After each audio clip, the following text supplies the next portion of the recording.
that we have a 2 cent place to print. Absolutely. Which means we can keep the post costs down, which means that there's less requirement for us to provide digital versions to people. It's that digital becomes a choice rather than, oh, wow, the post is so expensive, that's the only way I can read the book. So if you're fortunate enough to be able to have that dual center approach, it makes life easier for people. And that's not me offering to do printing for everybody. Because I know what a pain that's going to be. We're live. Come on in, folks. It's 5 a.m. where I'm at. So I think it's 4 a.m. where Rex is. Yes, it is. It really is Comics by Night. Where Rex it is Comics by Night. That's why we called it this. Very early. Yeah. Thank you, Glenn, for reminding me in the chat last night. It helped. It helped a lot. Appreciate you being here. Nita says you can help support the Indie Comics Network by sending us some stars. All earnings go towards channel expenses and supporting other creators. Well, she says that we get the leftover money, but there's a lot of expenses to run this network. So we really appreciate everybody that sends us stars. Well, I've only published one book. We were talking about print runs over, after the campaign, the crowdfunder's over. I just heard Ethan say very early on, Ethan Van Sciver that does Cyberfrog, that he does about 25%. I think at one time he was talking about Wreck Planet, his recent book, being 17,000 at one point. I think maybe it wound up at 20. 20, Randy, is nothing by industry standards. 20,000 copies out there is nothing, well, in this market, overprint, in this market, it's something. Yeah. Well, yeah, in this market, it's something, but I mean, it's 20,000 would cancel territory, big canceled territory. Yeah. At one point, which 60, I know it's a sliding rule.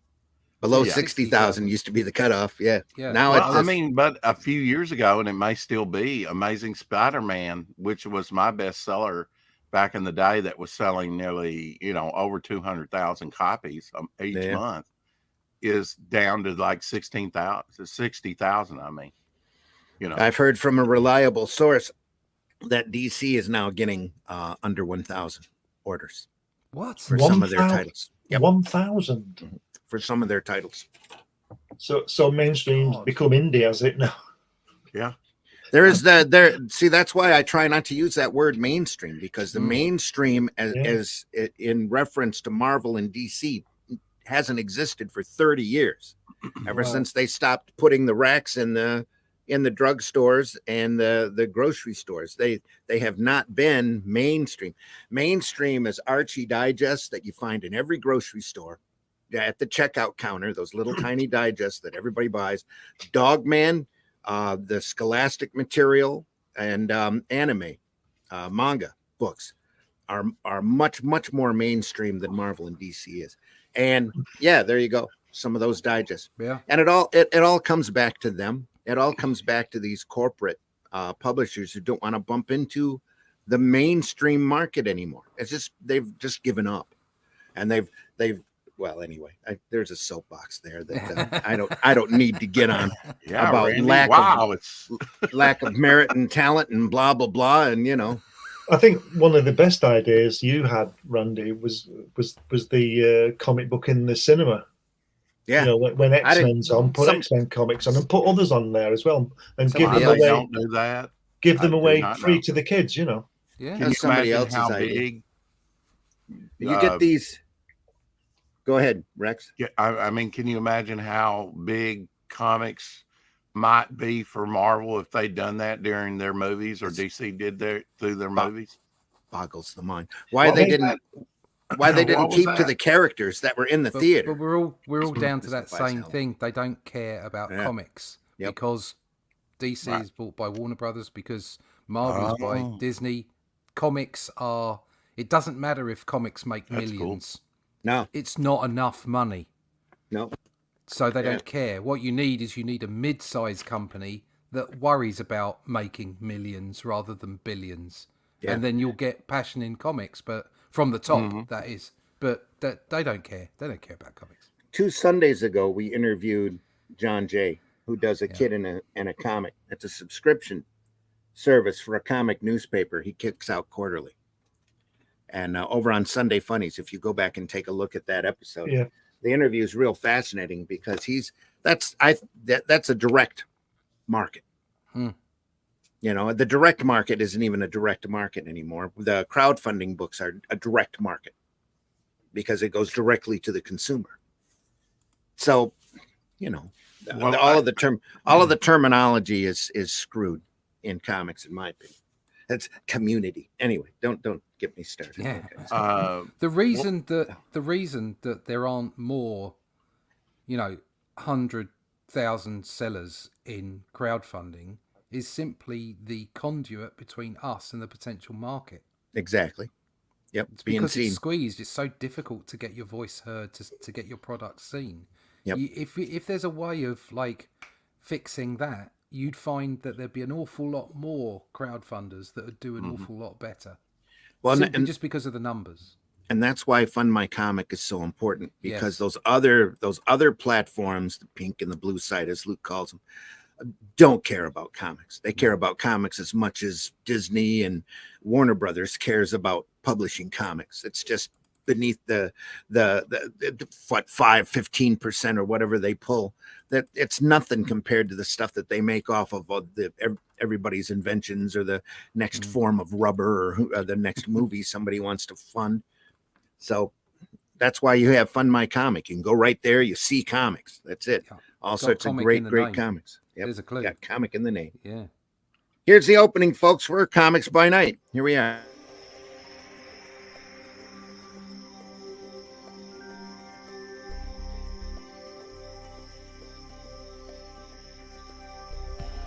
What was that?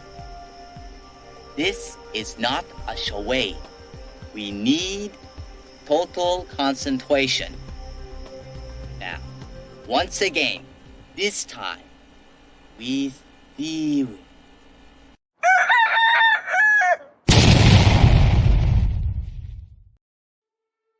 In the time before Atlantis sank and the lands of the world were savage and untamed, one man would claim his destiny. Leaving his Atlantean tribe behind and throwing off the shackles of Lemurian bondage, he sailed the seas as a pirate captain before seizing his place as a king. And now that he has the throne, how long will he be able to keep it? This is the Shadow Kingdom, the classic sword and sorcery tale by Robert E. Howard, adapted by Randy Zimmerman, with artwork by Russ Leach. Available now at fundmycomic.com. My comic. Wait, that's you guys. Man, It's you're us. famous. Can I have your autograph? Yeah, we did that okay. with Fee Wing. Viewing. Deep Fee viewing. With Wing. Pee-wee, right. And folks, this is your last day. This is the this is the 12th. It goes through the 10 a.m. on the 13th, I think it is. Something No, like I thought that. it actually goes through the tomorrow. It goes through tomorrow. Goes through tomorrow. Yeah, when I clicked 14th as being the end, I imagined that it would be 12 o'clock or 11:59 p.m. on the 14th. But I Ends think on April 13th at Yeah. 10:16 a.m. Yeah. I think that's the There way you it go. was on my Oh, campaign. in the US, yeah. You might Yeah. pick up an extra Yeah. day or something, and I don't know if leap year had anything to do with that, or No. what time you launch. Yeah. Might It was be more weird, but at the end of the day, like my last show's, our last show is tonight, so it's Well, what a great day to end on, because today is the 63rd anniversary of Yuri Gagarin. oh, there you go, There you are. space. And it's also Space comrade. it's also the 43rd anniversary of the first space shuttle flight. Oh, there you go. All right. I Yeah. guess. And it's also David Cassidy's birthday. I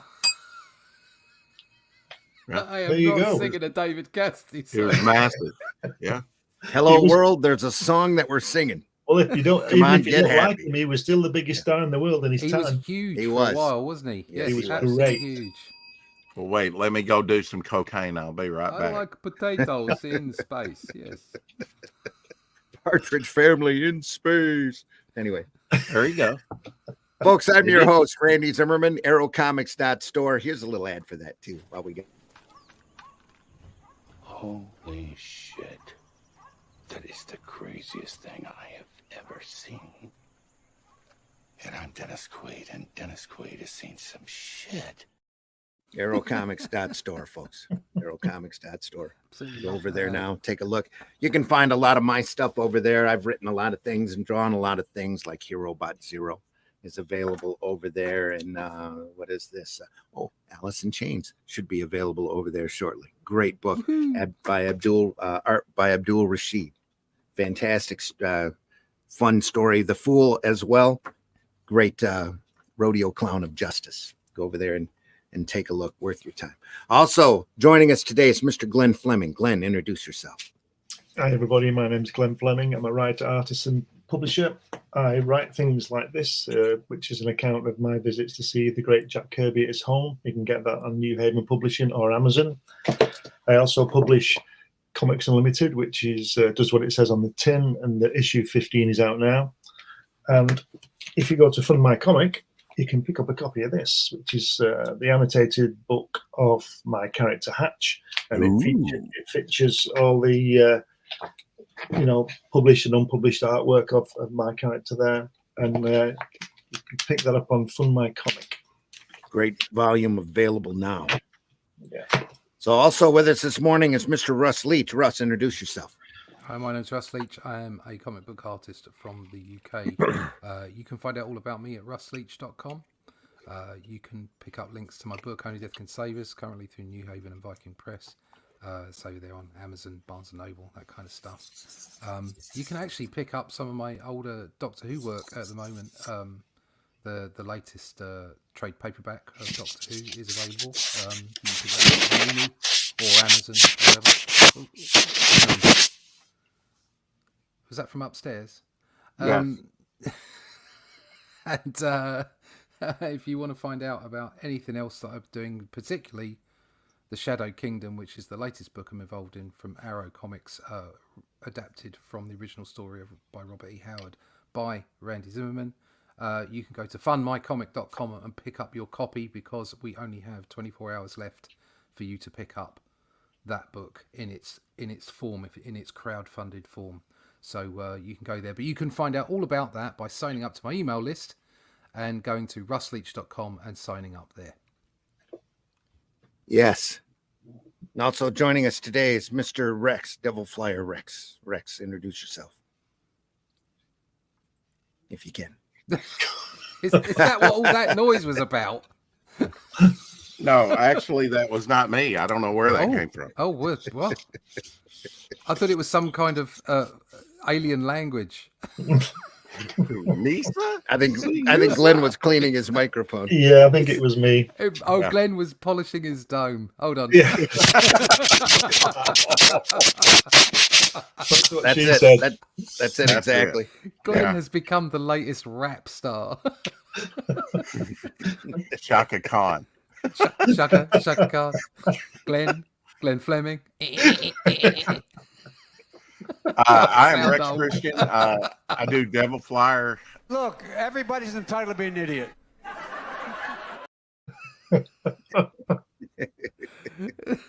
Go ahead, I'm Rex. just here for the food. I don't know. You threw me off with that one. we threw out those donuts. They're not there anymore. Yeah. You know, I'm actually, it turns out, I found out last year, I'm actually related to a two former presidents and a signer of the Declaration of Independence, the 9th and the 29th president, the Harrisons, Benjamin Harrison, and then the Harrison that was in office for about 31 days, caught pneumonia and died. I was going to say, yeah.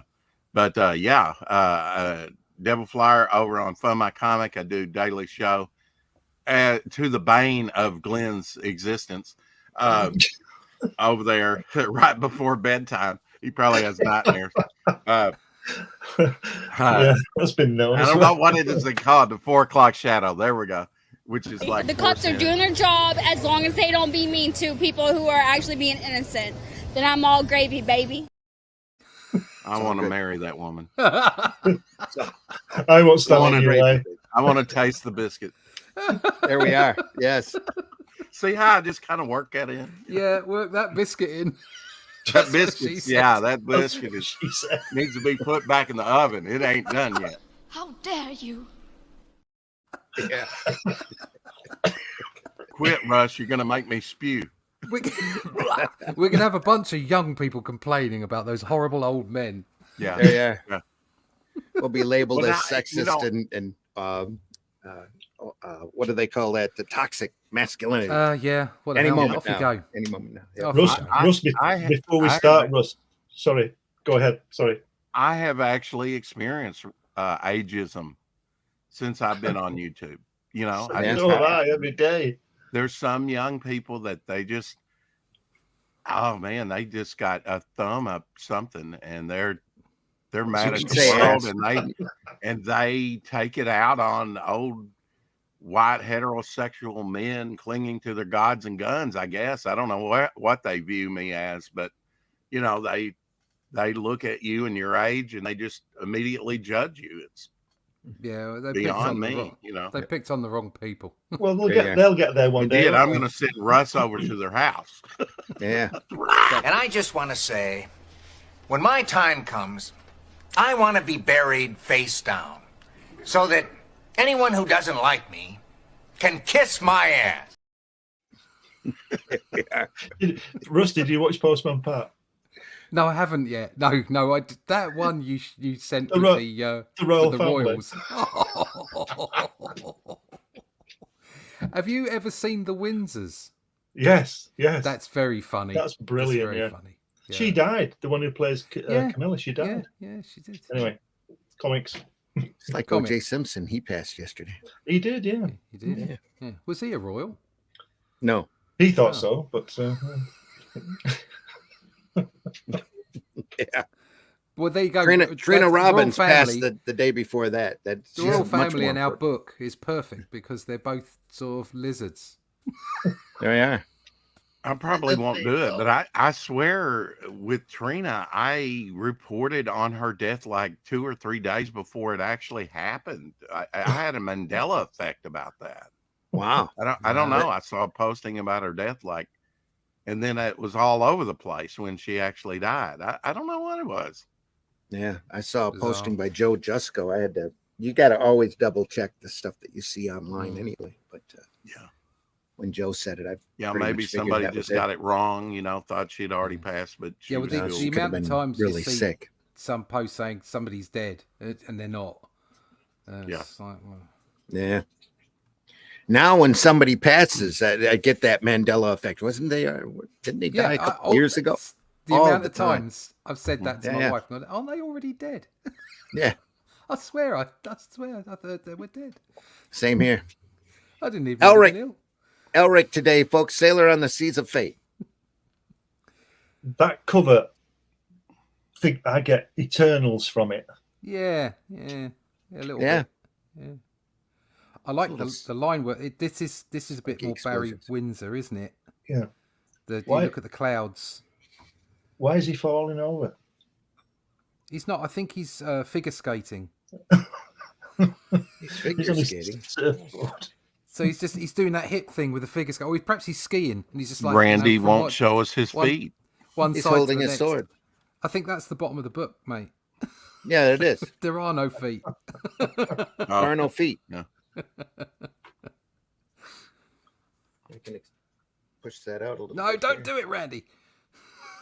No, just leave it. It was fine the way it was. I don't mind losing his feet.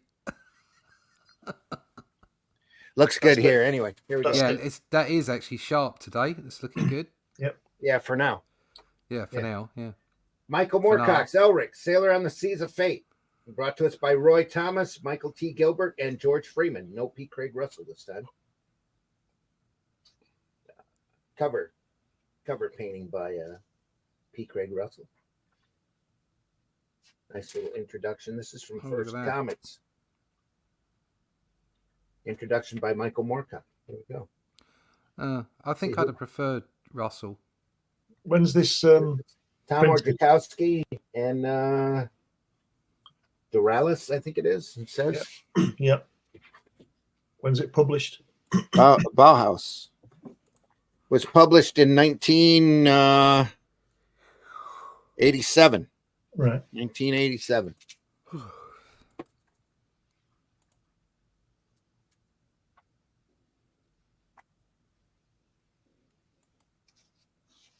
Nice little oval panels there inside of a scroll. Yeah, that's nice. Yeah, that's not as good as my scroll. Though. No. Goes without saying. Yeah. Special appearance by Lockjaw. Bork. Bork, bork. Bork, bork. Bork. He's got the pointy chin skin. Not as pointy though. It's kind of rounded off here. It's got a bit of dew coming off it. Drooling, yeah. A little bit of the rain. Drooling. It's Lockjaw from the Fantastic Four. He poured it in in Humans. I still like the issue. I think it's canon when Lockjaw actually speaks. I think that was in Marvel 2-in-1, and no one's ever revisited that he was actually not just a dog but could speak. What did he say? Can I have woof, a biscuit? Woof woof. There are some things that shouldn't happen, and Lockjaw shouldn't speak. After reading that, I kind of disagree. What did he say? It was a great story. I don't guess they'll ever revisit.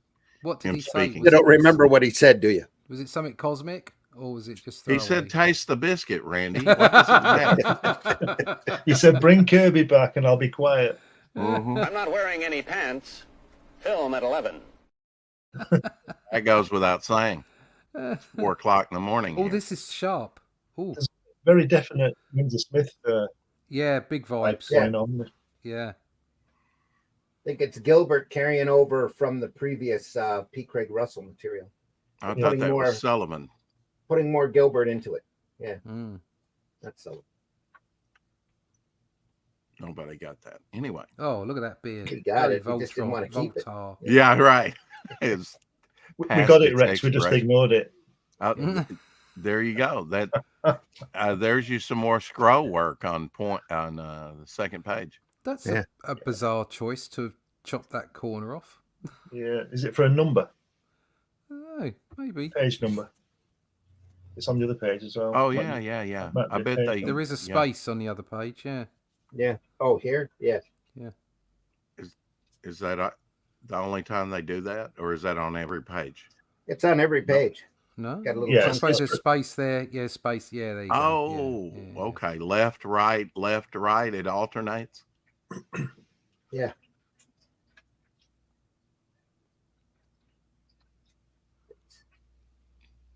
Interesting. There's some nice stuff in there. Yeah. Yeah. I love Freeman's inking on this, George Freeman. I just love his inks. It's just something about it that's really appealing to me. I think this is definitely improving the pencils, personally. Yeah. Now, these graphic novels like that use that slick stock, didn't it, Brandy? Yeah. We're getting... There's a little bit of water. I don't think I ever got any. Why we have the reflection here.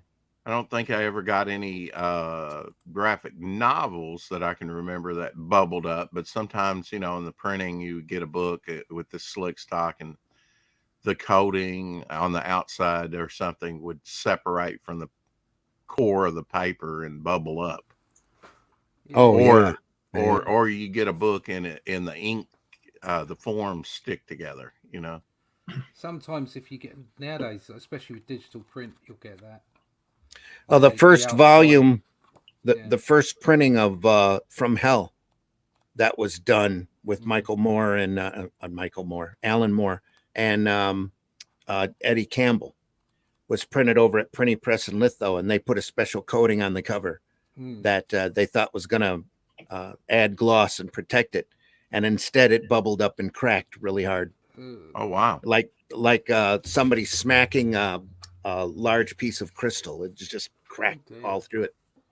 That's how I got my copy. I was over there dropping off a copy of an Arrow comic, and Kim Prinny is like, "Hey, you want a copy of From Hell? We've got like, 20,000 of them we can't send out." Thank you very much. They put a special coating on that cover. Yeah. Who's on the inking again for this? It's Gilbert drawing it, and who's inking it? Michael T. Gilbert is penciling, and George Freeman is doing the inks. Right. George, the first time I saw George was in an issue of Captain Canuck from Cumley Comics. Richard Cumley found him, and or at least that's the first work that I ever saw of him doing. And he inked for First Comics and did some other comics, and then I'm not sure what he's doing now. Probably working at a in an artistic field that pays better, more than likely. But he had a wonderful inking style. I'd love to work in a field. That'd be great. There you are. Can't get much work done though. No, all those cows. Yeah. Oh, right. Okay, so you're on the YouTube. I just shared it out. Yeah. Oh, sorry, on the Facebook. Yeah. Yeah. Good. Yeah, good, I fixed that real early. Remember? Yeah.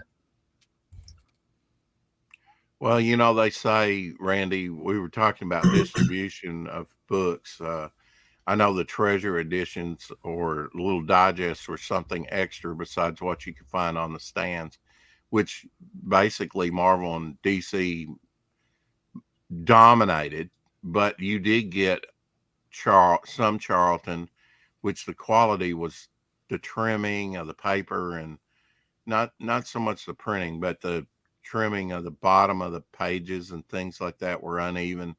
It looked like garbage, brand new, There's a big story.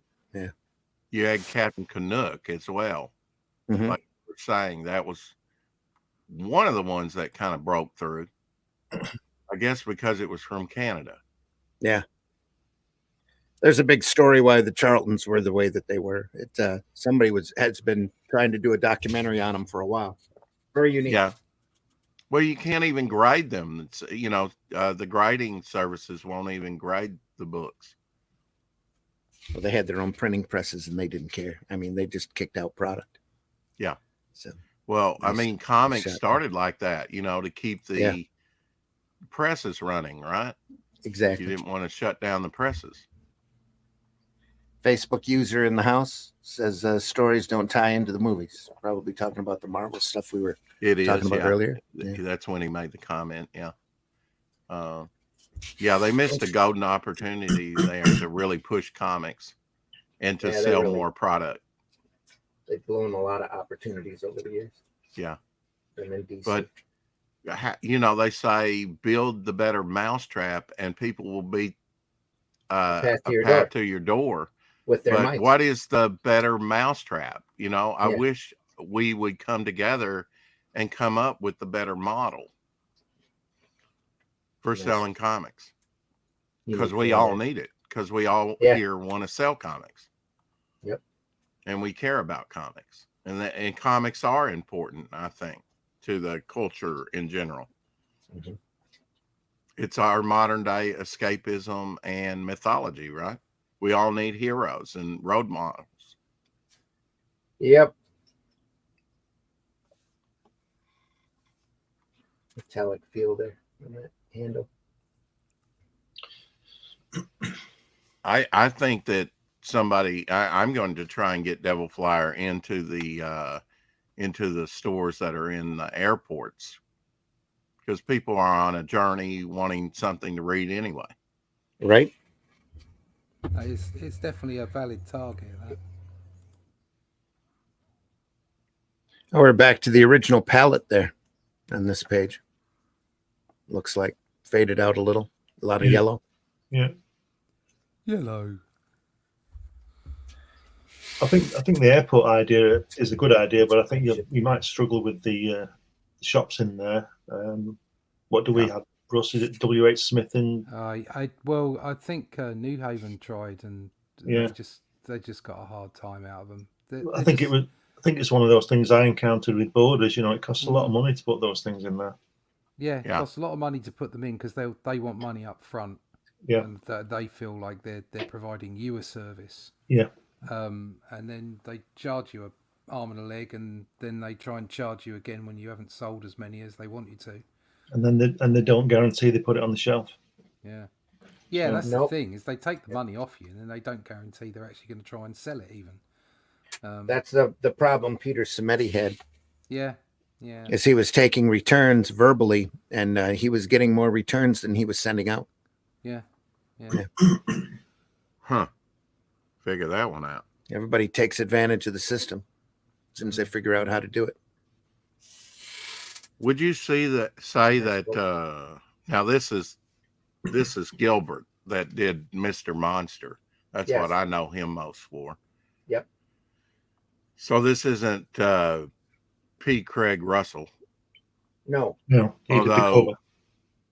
Although it's right. And it's both of them are just very close when it comes to Eldrick here. Well, I think he's aiming more for the look of the previous book. Right. And there's a lot of his personal style that's still coming through here. And then you add Freeman's inking on top of that, you get a whole different look anyway. I think he's bolder, in his use of shadow and the way Gilbert. I think he's a little bit more, striking in. Yeah. Nice angle. Yeah. See, these pages are a lot different than the previous page. I think in its execution, in its line.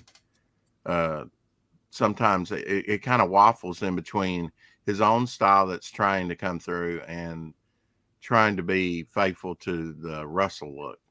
Yeah. Not quite as pointed chin though. So it's all good. I don't know. You could still sharpen a knife on a that. little bit. Yeah. If he looks down, he stabs himself in the chest. Right. The Eternal Champion idea. Hawk Moon and a few of the other Moorcock creations all tied together. Yeah. Now, see, I can see a lot of Gilbert in that up close base. A lot of Gilbert. I mean, yeah. That's how when all else fails, because an arm is, basically an arm and a leg is a leg, unless you have very distinctive style like Gene Colan or Gil Kane drawing it, or Jack Kirby for that matter, or Steve Ditko. But faces, when all else fails, when other things are similar, anatomy and environment are drawn, could be just about anyone. I go to the face. How does individual artists draw the face to identify who's actually doing the work without looking at the credits page? Yeah. That's fisheye perspective here. That's what makes, characters like Spider-Man who wear a mask so hard to identify the individual artists that draw him. I don't know. I always thought Gil Kane had a real distinctive Spider-Man face. I'd agree with that. Yeah. I love that. McFarlane too. Kind of. But you can look at Gil Kane's knees and elbows and things like that, and just the way he designs a page. I would say I would have to put him in my top 5 artists of all time for sequential artwork. He was just so darn good at designing a cover or an interior page. That's why I did so many of them way back when. Yeah. This artwork on the left here, I think, bleeds off the bottom of the page because I can keep seeing that space for the page number that we were discussing earlier. It's clearly there. I think that, and it's longer than it's. Well, you can see the space for the page number because there's a little triangle. Yeah, that's what I'm saying. Yeah. That's been appearing these past couple of pages, and I just think that's meant to bleed off that guy. Yeah, definitely. Probably. Yep. Still really like this. Yeah, just good. Well, that works in film as well. Although it wasn't quite doing that, the railing was just in the foreground. But when you look through another object to the scene you really want to see, or you do a pan in, a push.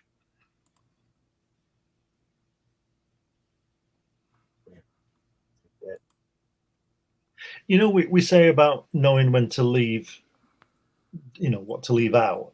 This artwork, to me, it just needs a bit more detail line in it. Are you saying it's leaving too much out? Yeah. Yeah, I know what It's you a lot mean. of open. There's some plain background stuff, spaces, aren't there? Yeah, like the steering wheel a few pages back. It was he'd drawn the handles really well and then just left the curve of the the wheel empty. But it's okay. I think he's kind of mimicking Russell. I mean, that's something. I mean, when I think of P. Craig Russell's, or am I getting the name wrong? Anyway, Yeah, you got it right. Yeah. Okay. When I think of a very thin line, I mean, yeah, you know, I think he's trying to mimic this here, but Gilbert's really coming through on some of these pages, and some of the pages look more like Russell's a very thin line. Yeah. But Foreman's pages not so much. Freeman, I should say, uses a brush primarily on all of this stuff. So it's real obvious, real pretty, I think.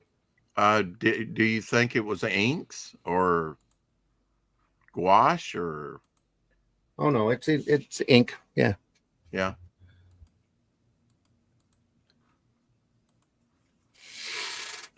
The lighting from the candles on his face and everything, very nicely done. Yep. Although you can make that very dramatic if you wanted to. Yeah. More stark. Could have gone solid. Yeah, exactly. It looks like he's melting like the candle, doesn't he? Yeah, he does. Yeah. Yep. I would like to see some sales numbers, which weren't always forthcoming on this stuff, but I would like to see some sales numbers on stuff like this. See how it actually did. I couldn't tell you. Honestly. They sold enough for them to collect it. So. Yeah. Sales numbers then were, you know, what's this, 80s? 87. Yeah, late 80s. There were big sales numbers back then for pretty much anything. But this is a graphic novel, so I think it's going to be lower, but it would probably be massive today, you know, as far as tremendously. That's a nice piece. Chapter break. Nice. Now, is that done by Gilbert? The cover. That's probably the cover, and it's Gilbert. Yeah. See you can't see here the style used heavier in the face. That's very much Gilbert. Heavier, right? Good way to put it. It's heavier in execution. I always think of Russell's stuff as thin line, more design oriented. You know, not that this isn't, but it is definitely heavier than anything that he does. I think there was a glitch in time there. He must have heard me, and then he's put the lines on the steering wheel. Yeah. Yeah. I'm getting something. Glenn's saying it's the Mandela effect. You just thought it was empty. Right. No, it was empty. That one was. You know, speaking of Gil Kane, I think he could have done a good job on this character. Oh yeah, I think so too. But then again, he does a good job on any character. Right. I was like, what's your point? Yeah. Gil's the man. You know, I'm not saying everything that Gil did was perfect, but did he ever draw? Good. Did he ever draw Thor? Oh yeah, sure he did. Sure he did. Positive he did. I don't think I've ever seen a He Gil probably Kane. drew every major character that Marvel had at one point or another. Did he do anything else but Green Lantern at DC? Oh yeah, he designed Adam. Did Adam for quite a few years. Yeah. And sort of the Atom in the 80s. Oh, of course, yeah. Yes, of course, I remember that. And that Talos book that we looked at. Yeah. Yeah, I'll just be quiet now. I'm just saying a lot of rubbish. He did. Well, I be quiet. I think he defined the Marvel Bronze Age. I think he did a lot for DC too, but Did not draw covers for about 3 years. Exactly. The covers were like out there probably more than 3 years, I would say, all throughout the Bronze Age and into the early 80s. I know he was doing a lot of DC covers, but now he was inking his own stuff. That's the thing about Gil Kane. He was, like Alex Toth, using a pen instead of for inking his own work. You know, usually when you see just the G for his signature. Oh, yeah. Wow. Yeah, there you go. I've never seen that. Always dramatic, always nicely designed. Yeah. And I know he was really influenced by Kirby, you know, to make it more dramatic. But by the 70s, I think he got it down, you know. Yeah. But now there's a difference in the look of the finished product if he inked it with the felt tip pen or if someone else inked him. Yeah, that I later would say he inked this one. Yeah. It's got some really nice line The work line there. quality is different. Yeah. It's not done with the felt tip that he used later on. No, I wouldn't say that at all. Oh, really? Okay. Yeah. No, this is all brushwork. Take a look at. Let me get back to Well, it he here. had a certain. I would say Look at he inked this though. Yeah. The line work here. Yeah, he probably inked it. Yeah. The definitely lines got on it. the cape. Yeah, that's You can tell the that's difference brush. between someone else inking his stuff and him inking his own stuff. Yeah. And usually Thick lines there around Loki's calf. thick lines. Yeah. Yeah. Does Loki's great hand stuff. look A I little guess big. it looks in proportion. Yeah, It looks but a it's little in front big. of him. Yeah, Yeah.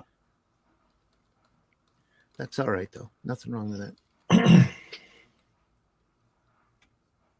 Just the way he does his legs, you know, and then come around for the. I love it. Oh yeah. Yep. His foreshortening is bomb. Just Well, I as think designer. it's like Kirby. He saw things in shapes. Yeah. And the anatomy fits, circles and ovals and muscle structure, that kind of thing. Just shapes piled on top of each other. These are two nice pages. I like how they're designed. Very alien. The front panel off to the right has that diagonal going from up. Oh, here? The first panel. On this first page. Over here. Yep. Right there. And then like you pointed out, the other diagonal going the other way. And then the flow of this thing counteracting all that. These are nice together. I wonder if he designed them together. Yeah, it might have. To Just get follows that something like too. this that's kind of subtle and it makes it more dramatic, you know, the diagonals. Who invades me? That's Gilbert here. Yeah, that too. Working in some lettering in this one. Yeah.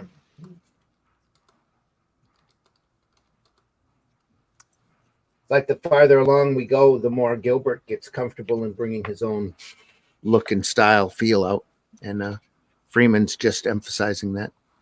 Did with the inks? Did Gilbert was he the understudy of Russell? Not that I'm aware of. No, then I mean he just worked closely during this time with him on these. During the last ELRIC set, yeah. It started out all Russell, and then Gilbert's work comes in more and more and more, and then on this story, it's all Gilbert, no Russell. The lettering's a bit tight in those balloons, isn't it? Hey, Tree Goblin. Hey, Ice Queen. Yeah. On the other top of the other page, that should be. It looks like his cloak's saying it. That thing should be going up towards his mouth.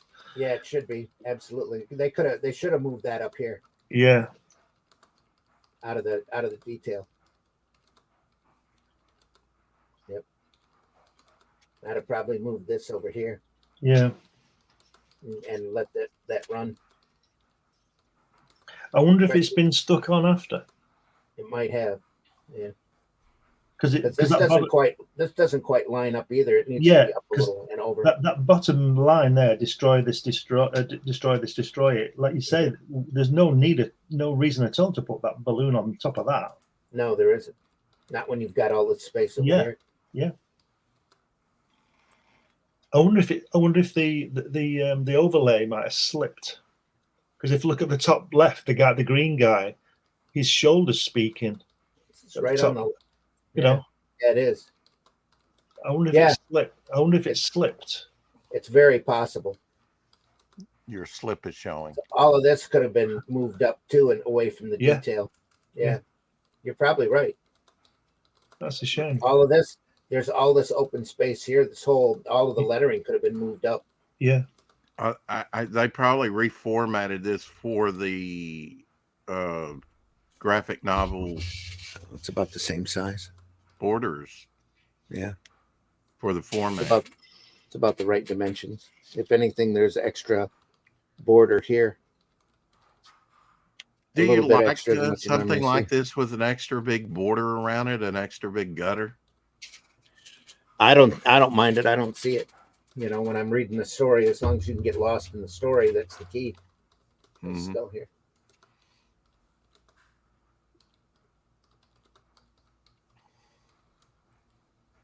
I like the cool lettering. Yeah. Tom Ordzikowski again. Doing the lettering. Yeah. Well, I mean the actual color of the lettering. The blue against all this hot orange and red and everything. It's a nice break. On the first page. Yeah, there you go. And they also went an extra step and didn't make that solid, but graduated. That's nice against all this heavy warm color. It makes ELRIC pop out, at least on that first page. Yeah. With that cool color sword and costume and everything. Tree Goblin in the house. Ice Queen in the house. Hello, everybody. Thanks for joining us. Oh, it's easy for them. They're in the UK. We're looking at ELRIC Sailor on the Seas of Fate from First Comics.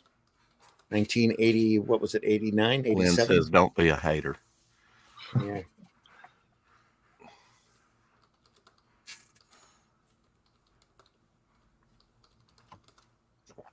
Russ, what do you think about this? What bit? All of it here. Yeah, it's all right. it's not filling me with no. It's not doing it for me. Yeah, no, there's something missing. It's competent. Yeah. Right. Okay. Right. There are flashes of like that. That's great. Yeah, that's great. There's the odd panel, like there was the one with the guy, the captain with the beard. Not the melting one, but the next one on the next page where he was on the boat. The lovely panels, individual panels here and there. But I don't know. It's just I'm not a lover of the style. No, I'm not either. Oh. Not even really his Mr. Monsters. I mean, his Mr. Monster stuff's much nicer, I think. That top left bearded guy is pretty good. Yeah. That's like I say. There's the occasional panel where you go, oh, "Wow, that's gorgeous. That's really nice," but it's not everything. You know? And he's got a sharp chin again. Yeah, chin. I'm glad he put the baboon in. I'm gonna put a baboon in my book. There aren't enough baboons in comics. Monkeys always sell. This is very Gilbert here, very Mr. Monster looking to me, especially with the zip background here. Yeah, it's got that whole feel, whole vibe about it. A lot more than what we were seeing of Russell's influence. This is a lot more Gilbert just cutting out here. Floating head. The inking on that monkey's face looks like a different artist. Looks like a different kind of artwork. Here or here. Yeah, I mean, there's the bottom right. I think he's trying to keep, mimic what Russell's done before and sort of the same aesthetic sensibility, but he just can't help but do his own thing. And he should do his own thing. He should, yeah. He should just cut loose. He's kind of restrained here. I think you're seeing it evolve as we go along into more Gilbert than less Russell. Yeah.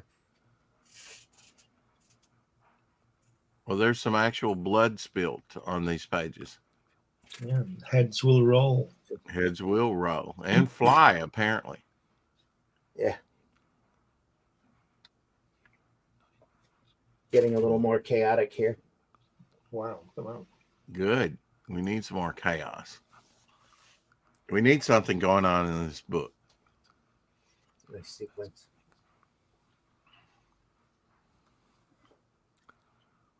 Like Russ said, it's competent, but this stuff never drew me. Never. No. Cartoon. Nice. And I'm not saying it's not good. And if I sit down and read it, I would probably love it. But I mean, just the art style and everything, it just never really. It's gorgeous stuff, but it's like, oh, what a pretty comic. Moving on to the action, something very exciting. At least that's the way I looked at it. Now I can appreciate the artistry, and I think I did back then. It's just I passed it over for something more exciting. Snakes. Now, if you don't like the superhero genre or the horror genre, and you like the more fantasy type, the colorist just knocks things back here. I think it's quite confusing in its own way. It is crowded. I'm not quite sure what's going on here. Mm-hmm. I'm not sure whether I should be reading across the top panels and then dropping down, or because on the third panel on the first page, where we've got the blade there, but then the next panel, it's different. Yeah. I know it's got to be different, but you understand what I mean. There's different pose and different everything. I'm not quite sure where I am with that. Different character. Yeah. Different blade. Yeah. So what's going on?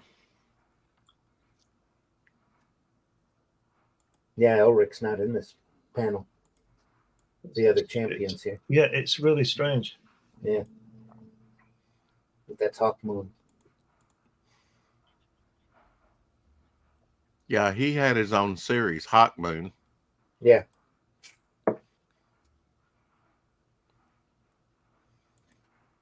It's like you were saying, Rex, it's this fantasy thing. I don't really go for this sort of stuff. And I'm not quite sure, like we said before, whether this artwork is actually working. It's not doing much for me. It's all right, but it's not my kind of... It's very crowded. It's very... It's not clear. Yeah.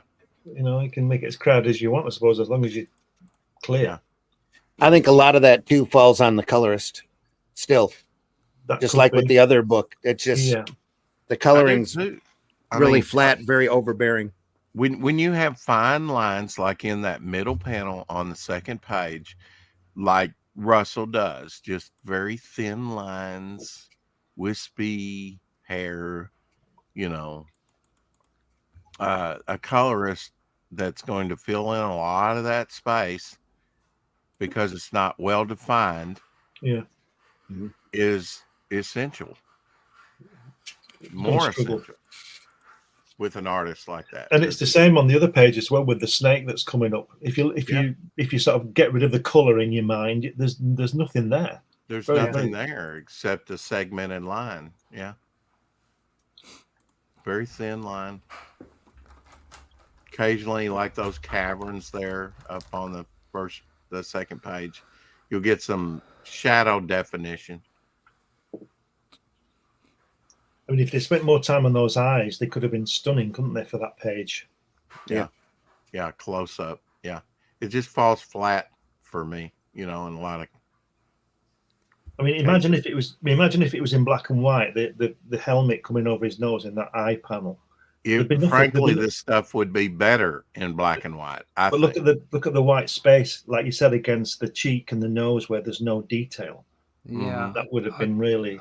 I'm not so sure, actually. I think there are panels that like the panel on the bottom left again, where Glenn is saying there's more rendering, that would look better in black and white. Yeah, but that middle panel with his eyes, there would be nothing in black and white. Yeah, that's what I'm saying. If you just take the color out. Yeah, exactly. Yeah, it's just so some of it works, some of it doesn't.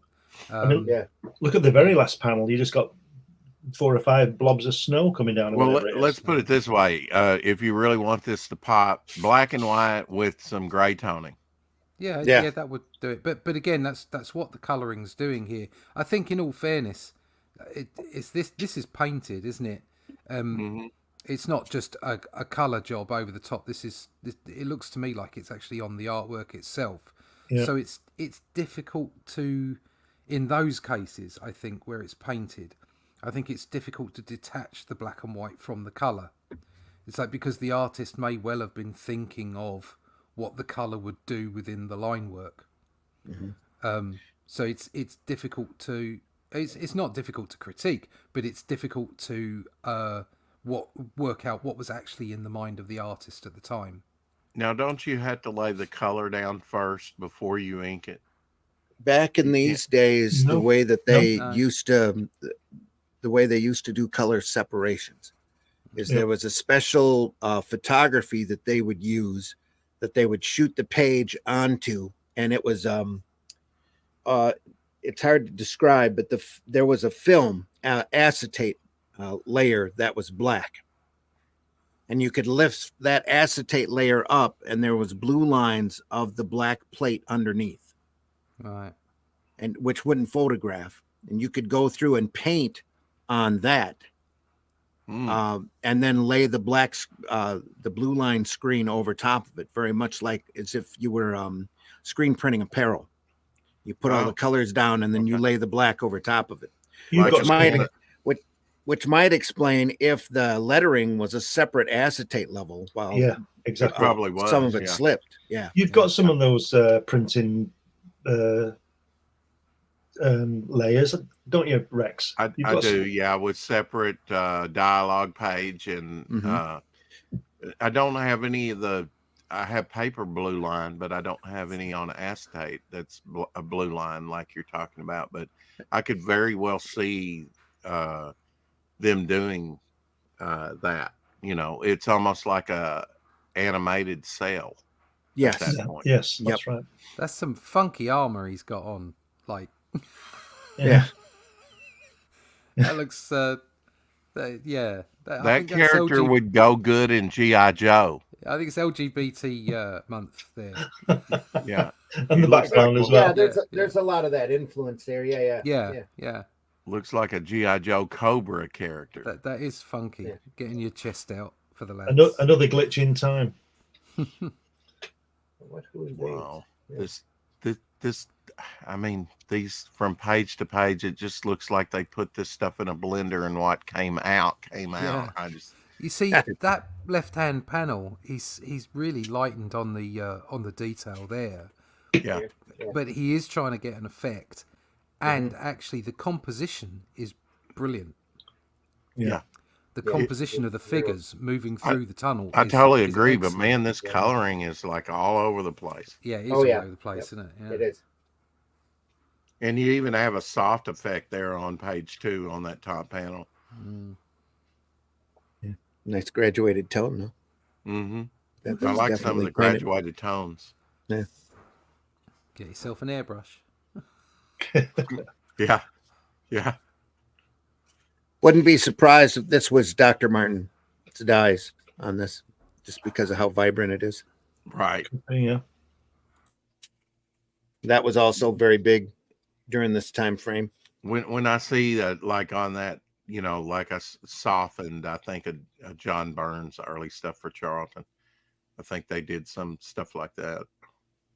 Well, Charlton, Anyway, go ahead, Glenn. I was just going to say the colouring is reminding me a bit of Mobius, but he's not getting it right. No. Yep. I see your point. What's funny about that? I was agreeing with you that no, he's not getting it right. Yeah, Yes. he's not even. He's like, here's your crayons. Now go Yeah. over in the corner. He's not even close to Morbius here. Well, look, it's a Level. Mobius here in the next Mobius. couple weeks. I got the set. So. There you go. There you go, folks. Randy flexing again. Yep, exactly. Yeah. Well, I have a collection. I have amassed Mhm. a collection. Yes. Yeah. This is nice. The different warriors all tying in, slipped apart. Different pieces of them, different pieces of the First sword. transgender blending. I don't. It's all the same person, different time periods, reincarnation kind of thing, from what I understand. Folks, act quickly. Go over and back Shadow Kingdom on Fund My Comic. It will not be going in demand. It ends tomorrow. 24 hours or less. It's tomorrow. Yep. Randy's hard line.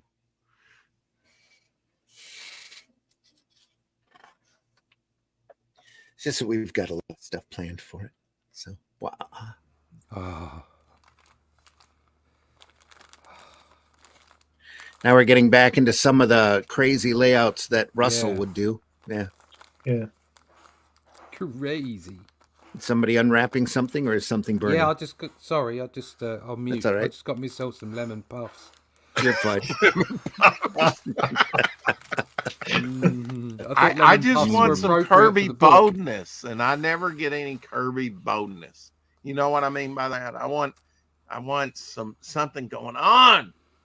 This isn't that kind of property, though. This is okay. It could. There's be, a lot. but I always saw ELRIC as this kind of effeminate, lighthearted fantasy. You know, you could still be. Look, he carries a sword. Don't you know? Well, he's only adapting it from the story, so. Yeah, the sword carries him. By the way, I mean, look at this great panel. Okay, this great scene of this demonic thing coming up in the vapor, and yet it just, I mean, there's a lot of ways you could do that, and I think this is an epic fail. Yeah, I think considering how punchy it can be. Yeah. I mean, that thing's a bit lost in there. How many times did they do this same thing on those early Bronze Age horror comic covers, where the misty type mythical characters coming up in Chamber of Chills or something on the cover, and it was always dramatic. This is like, I can kind of see some graduated in that pink vapor. What this is just trash to me, to a certain degree. I mean, I don't want to down it too much, but this type of stuff just doesn't do it for me. Doesn't do it for you. I mean, there's a lot of ways, like you say, that, oh, now see, that's punchy. Yeah. The next page there with that idol was punchy. It's like I was saying, there's certain panel. I mean, that is a fantastic page. Exactly. I love that page. Yeah, I wish the whole book was is like good. that. Yeah, and the shading, it's got depth to it, solidity, really amazing. And I like that it's transitioning from light to more solid, from the bottom up. That's pretty cool. The light line work in the middle there, where they're kind of fading in and out, works because he's got depth in the other characters and the massive thing above them. Yeah. Nice panel at the bottom of the previous page as well. Yeah. In the blue. So as I say, it's just such a mixed bag, isn't it? Yeah. And I do like the sort of rainbow, colors, that makes it very colorful on the other page. It really meshes well with the next page, which doesn't have as much color, but it blends fairly well, It's a bit psychedelic in places. I mean, next issue, a GAC. But that is a great page. I love that. Yeah. I think both of them go well together, Beautiful. But Ooh. Again, I just wish the No, whole this is book cool was as like well. that. Again, look at the shading on that. It's far more graphic and heavier on the left-hand Yeah. page. Yeah. That's probably a cover, though, isn't it? That's yeah, I believe Yeah. that's the cover. Yeah. Yeah. So if you can do it in the cover, why can't you do it on the interior pages? But that panel on the right there, the page on the right, that's a great page. Yeah. You know, all right, my main criticism of this are line weights, okay, when you get down to it. You could do so much more with line weights on artists like Gilbert or Russell. And they just simply don't do it. Well, here you see the inking here isn't over dominated by the color on this because it's nice and thick. Yeah. Mm-hmm. It's a little right here too. I guess when it comes down to it, I mean, it has some good spots. Like that's a Frank Frazetta root almost, you know. And you could just do more with the line weights, I think, within the inking and the artwork on this. I would love, you know, maybe I should cut loose on some Russell stuff if I could just get the line work and see what I could do with it.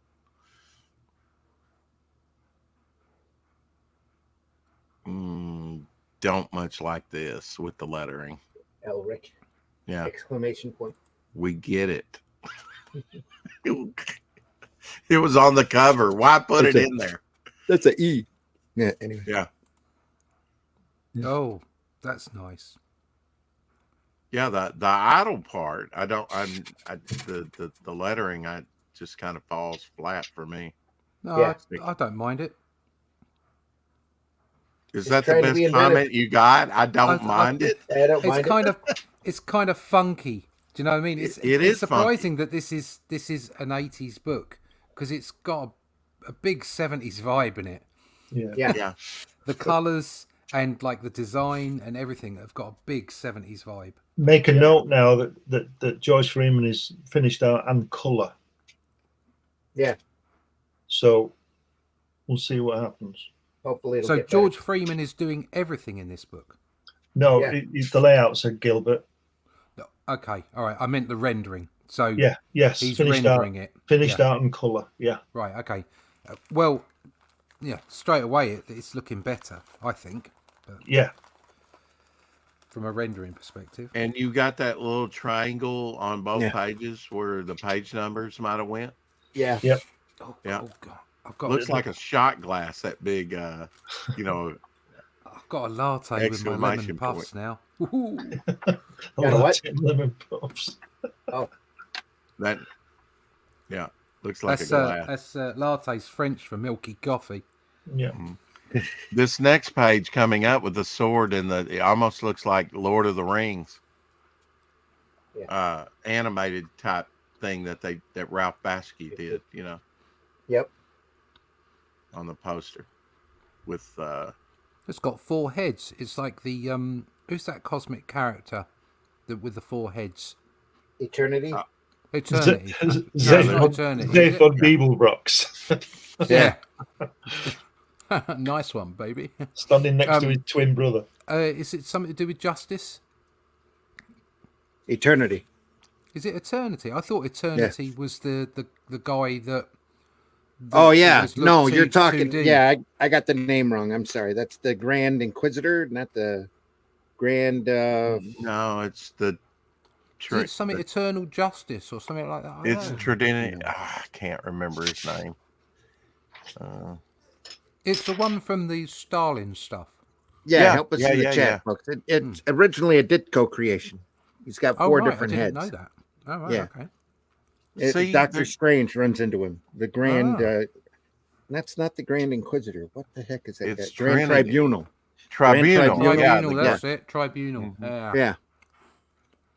Judge, you should know jury, that. and a Marvel character. Yeah. See, did you ever draw him? The Grand Tribunal? I might have. Fleetingly. Yeah, fleetingly. I'll go and have a look. See, page 2 here. I'll check out my archives. The drugs were good just back then. How important color is to tell the story here because there's very little there. Yeah.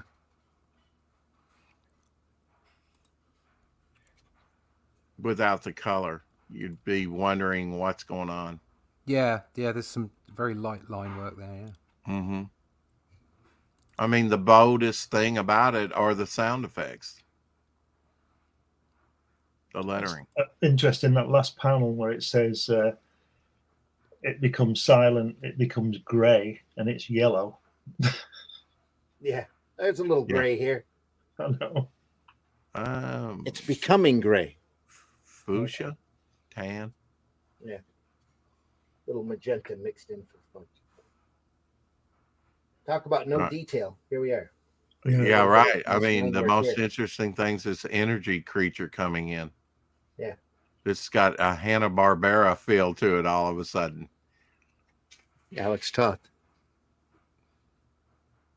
Got Molecule Man's face. What's the black panel for? Molecule Man. What's the black panel for? Space. Right. I am the dreaded bug zapper. Bzz. Fear me. Yeah. These lettering's all over the place. And look at that, it's awful, isn't it? It's way too light here too. I can't even read it. Yeah, I hate that when they put like blue lettering over a blue box or something. Yeah. Just doesn't pop. Red, orange, almost over gold. It's very hard to read. Okay. Yeah. Yeah, I did. How do you Just not catch that before you go to production? No idea. That they probably gave indications and thought that it'd be a darker red. Yeah. More than likely. Yeah, I did a cosmic issue. It may have been a darker red on the proof they saw, and they gave it the go ahead, and when they printed it, it wasn't. Sorry, Russ, go ahead. I did a cosmic issue. Yeah, I did Right. Eternity, the Tribunal. Is it who's the other guy with space in him? Eternity. Eternity. Yeah, Eternity. The brothers Chaos and I don't know, one of them's called Chaos. Order and Chaos. Order and There are Chaos, a couple maybe. floating heads. Yeah. And then Death and her human looking counterpart. Oh yeah, with the skull and the cloak. Yeah, got it. Yeah, there you go. That's a female character, isn't it? Yeah. Death. Yeah, it is a female. In the Marvel character, universe. Yeah. So there's the Tribunal. There he is. Right. With the heat. With the floating heat, and there's head, Eternity, and that's. And it would rotate around, right? That's Eternity. I'm not sure what the other Eternity. character was in some Thor books. He's He was half also- black, half yeah. white. Yeah, Not to be sycophantic because of the panel, but the difference between that I'm looking at now of some sort of not roughs but samples, Yeah. and I'm looking at this printed thing. Mm-hmm. It's a million miles apart. And Yeah, about it's 20 like- years. What I'm saying is, Russ, is your artwork's great. Yeah, thank you. But it's an approach, isn't it? It's what you. It's kind of what, because I'm not drawing like this anymore. I'm drawing even more differently. It's brilliant. But It's love. It's wanting to do it. That's what it is. It's absolute love. Yeah, Russ, Yeah. I will go out on a limb and say this is better than what we've been looking at. The whole damn book. Oh, Let's This is look at better. more of this. It is. But it's just so much better. Different styles, isn't it? Like, so yeah. You're too kind. That's Russ. it exactly. Print them Different out, Russ. I styles. want to colour them. Put them in the back of your cool book. Well, And they, I might do by an the art way, I might do an art book. Oh, and yeah. get a cease and desist on it and say sod it. yeah. You did? No, No, you I might- say you I might might do. do one and just say Yeah. sod it. Because I mean, at the end of the day, it's only crowdfunding. You know what I mean? It's like it's a Yeah. limited number of people. It's not like I'm going up against Marvel or DC or something for figures. You could probably do a art of Probably Russ get- Leach book Art of and Russ put Leach this and just put in in put the stuff middle like or this in. back. Yeah. Yeah. No one's Just gonna don't- know. Well, Don't advertise it on the cover. Marvel would probably wouldn't even bat an eye, especially if you gave them copyright. the thing is I've seen so many people, so many artists now do the art of whatever. Mm-hmm. And I've gone and asked them, "Oh, did you get permission?" They go, "No, I haven't spoken to No. anyone. Just put my Yeah. art in there." Just So, did it. oh, well, I'm going to do it then. So Well, and again, a lot of these large corporations run on a rule of 500. If they figure if you've made $500 or if you've printed more than 500 copies, they'll come after you. Yeah. Oh, With a cease and If I get desist. 500 on a special hardback edition, I'd be very happy. Yeah. Unless you're too blatant and out there, or you've ticked off the copyright owner, which is, I think, what happened to Ben Dunn. He was doing Red Sonja imitation, and it was just too close. Yeah, I well, was calling it Blue Sonja or something like that, and it does look pretty close. they served him a cease and desist real quick. So if you do different, he's a publishing house. I'm an individual artist. If you put That's 500 true too, out right on a crowdfunder and you make it to 500, and then you've got which is great, and then they tell you to cease and desist, you can just say, oh, okay. Because you weren't going to get rid of any more. We're going to do any more anyway. Oh yeah, I'm good with that. Thank you. Sorry. What's that Alex Toth InDesign book? That we looked at. We spent 3 days on. He went through and cleaned out his file cabinets. He took photostats of everything. It was all his work. So what is it? Darren McNeil said, "Let's put it in a book." And he went, "Yeah, okay." So they printed 10,000 copies and circulated it, and Hanna-Barbera just sent him a note saying, "Don't ever do that again." So okay, cease and desist. Yeah, yeah. I was like, all right. Yeah. That blue guy is awful, isn't it? On there, that cloud blue guy. person. What's he called? Agas. Oh, what? Yeah, Molecule Man. Yeah, but Molecule Man. to me, he's the most interesting thing on both pages. He's the electric egg. Yeah. Dear me, the electric egg. Yeah. See, now something's going on here on these two That's pages. no yoke. Finally. Anyway. Yeah. Anyway. This is exciting. I like this. This is exciting. Yeah. Except for the blue lettering. Can't see it. Sister. Yeah. Yeah, it's not good, that is it? It's just like the orange on gold. Yeah. They were probably aiming for a darker shade of blue there. Yeah. Rad Art and Comics in the house says, I think there is something with percentage changed also. If not enough percent of character changed, then cease and desist. Yeah. Yeah, it's usually 25%. Yeah. Because I used to do a lot of apparel design, and some of that stuff you had to be real careful about. I think there's something with percentage changed also, if not enough percent of character changed, and then cease and desist. Yeah. Yep.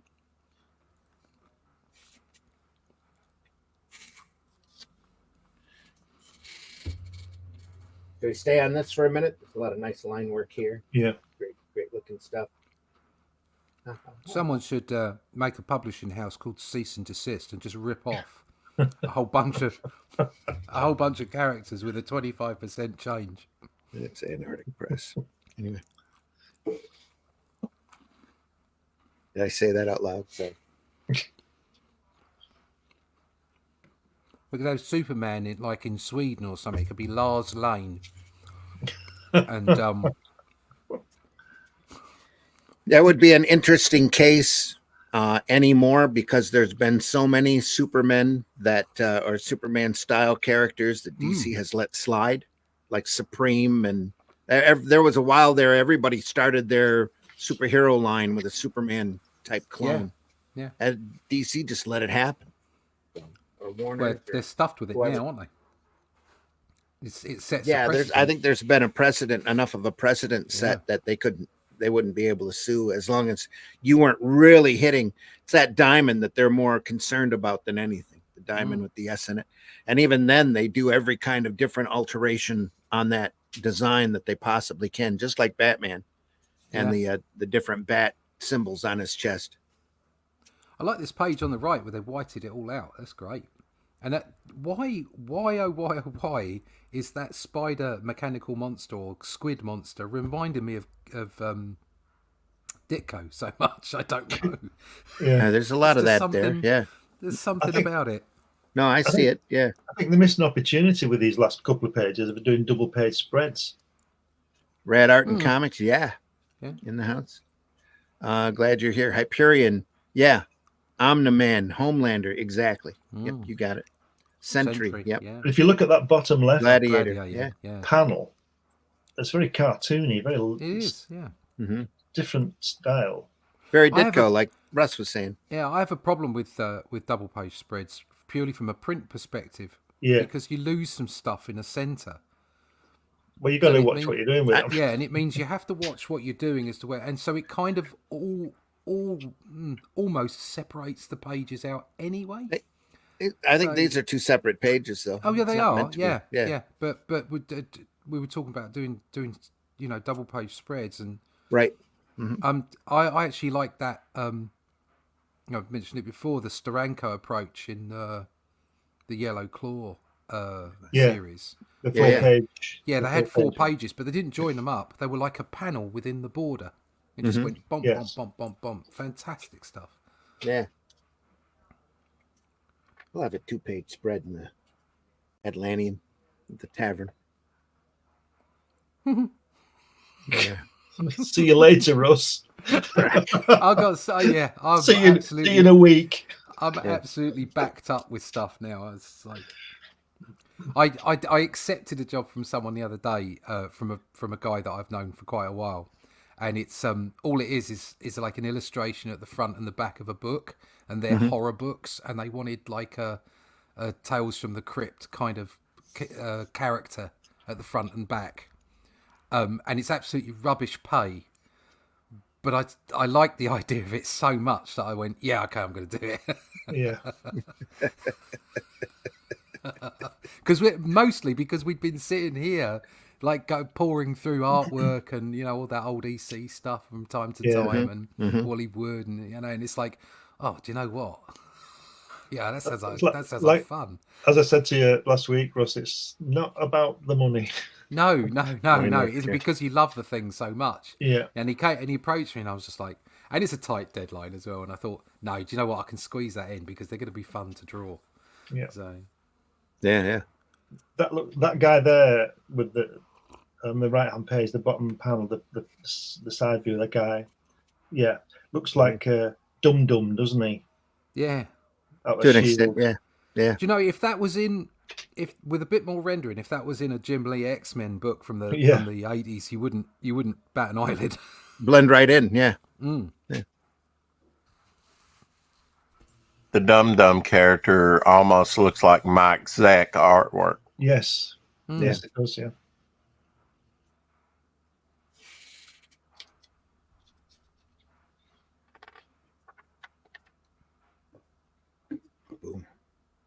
That's cool. Mike Zack's a short man, isn't he, Randy? No, I don't remember him as being short, but he maybe. I don't know. I think I've only seen him sitting behind a table. Everyone's short when they're sitting down. Yeah. Except Jim Shooter. Larry. Except Jim Larry Shooter. Hama. Yeah, except Jim Shooter. Yep. Larry Hama, I think, was short in stature. Jim Lee, short in stature. Ickle. That silhouette page there is very Ditko, isn't it? Dr. Very Strange. Ditko. Yep. I love stuff like that. Cosmic stuff. That's good, yeah. Mm-hmm. These past few these two pages have been are all great right. as well, aren't they? Yes. Picking up a little, eh? Yep. Well, I mean, something like this would draw me, That's nice. to at least look at these pages. But the majority of it, it's like, I'd rather read some It's spotty. Shadow Kingdom from Fun My Comic. There we are.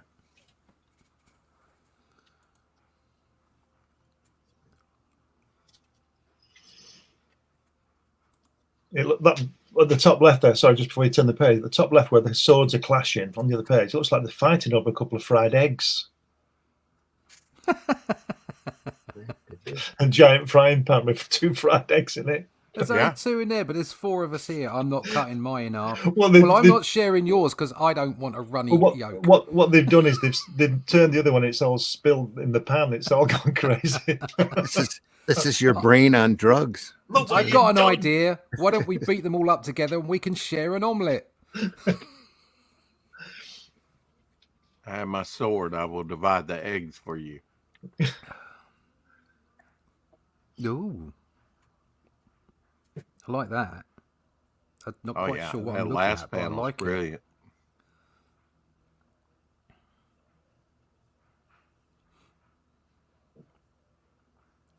just nicer all around. The whole bend here, and the tree and the wind. Some Buscema lines back there for the wind.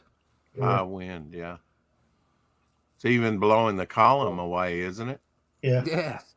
This is all brush line here. Yeah. Very Nuclear steady blast. hand. Yeah. Very Ruler. steady hand.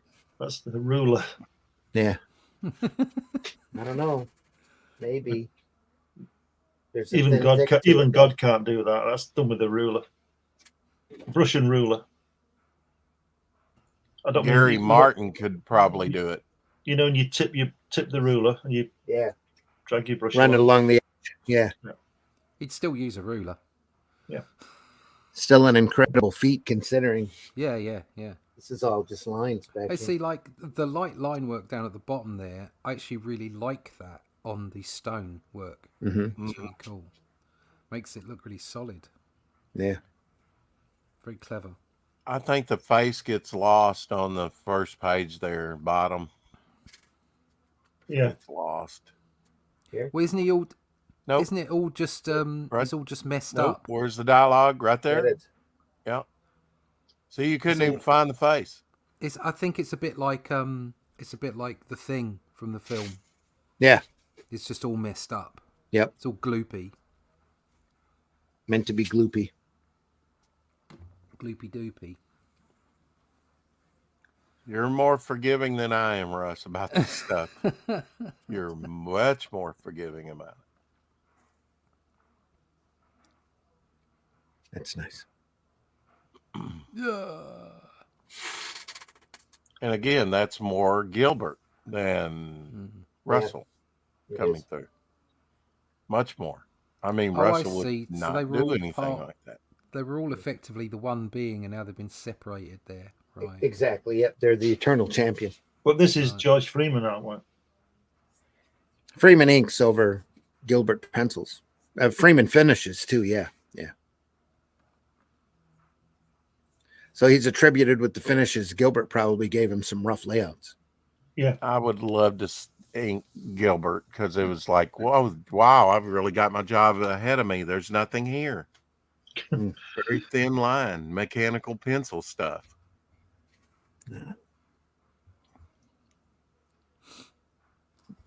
They just do not believe in line weight. But I'd love to have done some Mr. Monster stuff. Yeah, because here that could have been done a lot better. That's all way light. Even if Russell had done it, you'd have had some thin to thick working here on this profile.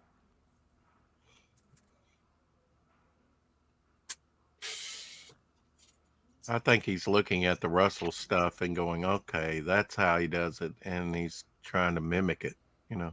Yeah. He looks like Mr. Mac. What was that 80s character's Mac Tonight? Yeah. Moon shaped crescent face. Mm-hmm.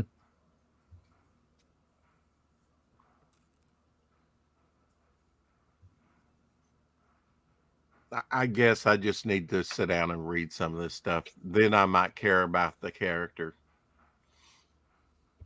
The storytelling may be great. I like Darth Vader in that top panel on the first page, though, coming in. Yeah. Boom, boom, boom, boom, Yeah. boom, boom, boom, boom, with all the dead bodies.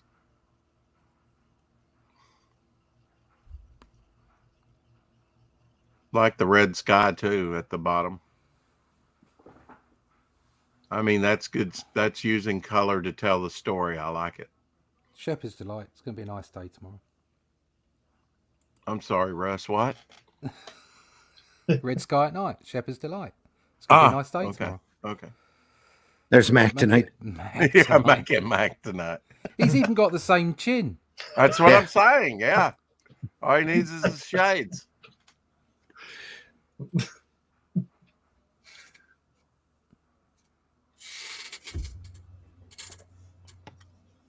How Randy finds the time to find this stuff, I do not know. I love big images. It's a lot of fun. The colors seem to be popping a little bit more out of this guy. Yeah, Freeman's doing the colors on this. Yeah.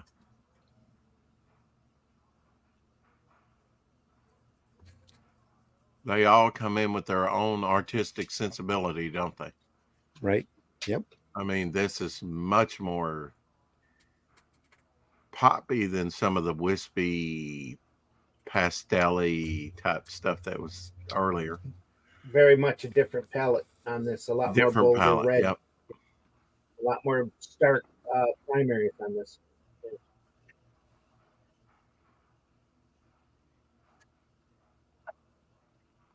He's done the same again with those eyes. It's looks like blueberry eyes. Looks like there's nothing there. Yeah.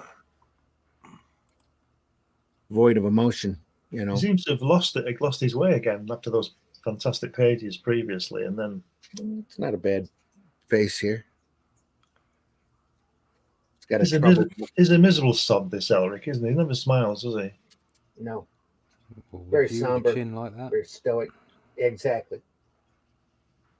If you had a Jay Leno chin, you wouldn't smile either. Yeah. Jay I'd be Leno was a trying very to nice stab man. myself. Everybody would. Well, I'm sure he is. Everybody would point at it and go, "There's Mac tonight." Duh. If you want to do away with Eldrick, just say, "Look down," and he Yeah. stabs himself with his own chin. Yeah. Oh God, not again.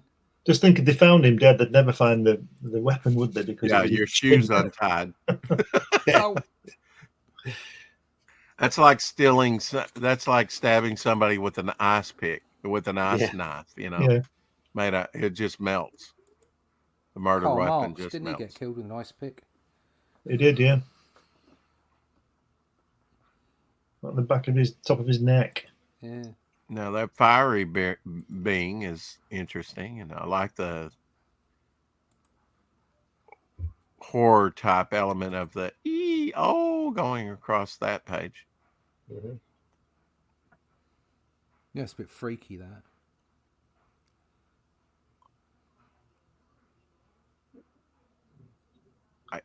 You could take the same concepts though of this storytelling and do it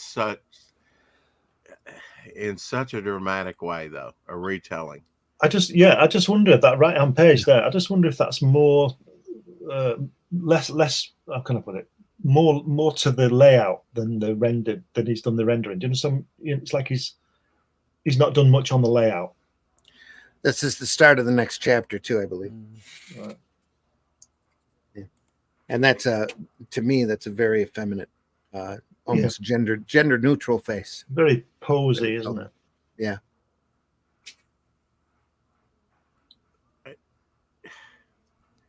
I would rather read Elf Quest if I want that type of stuff. I think that's just the way he drew. Yeah. Yeah. Yep. Unforgivable. That's what you are. Here oh my again. God, that's Lady Like Death. Yeah.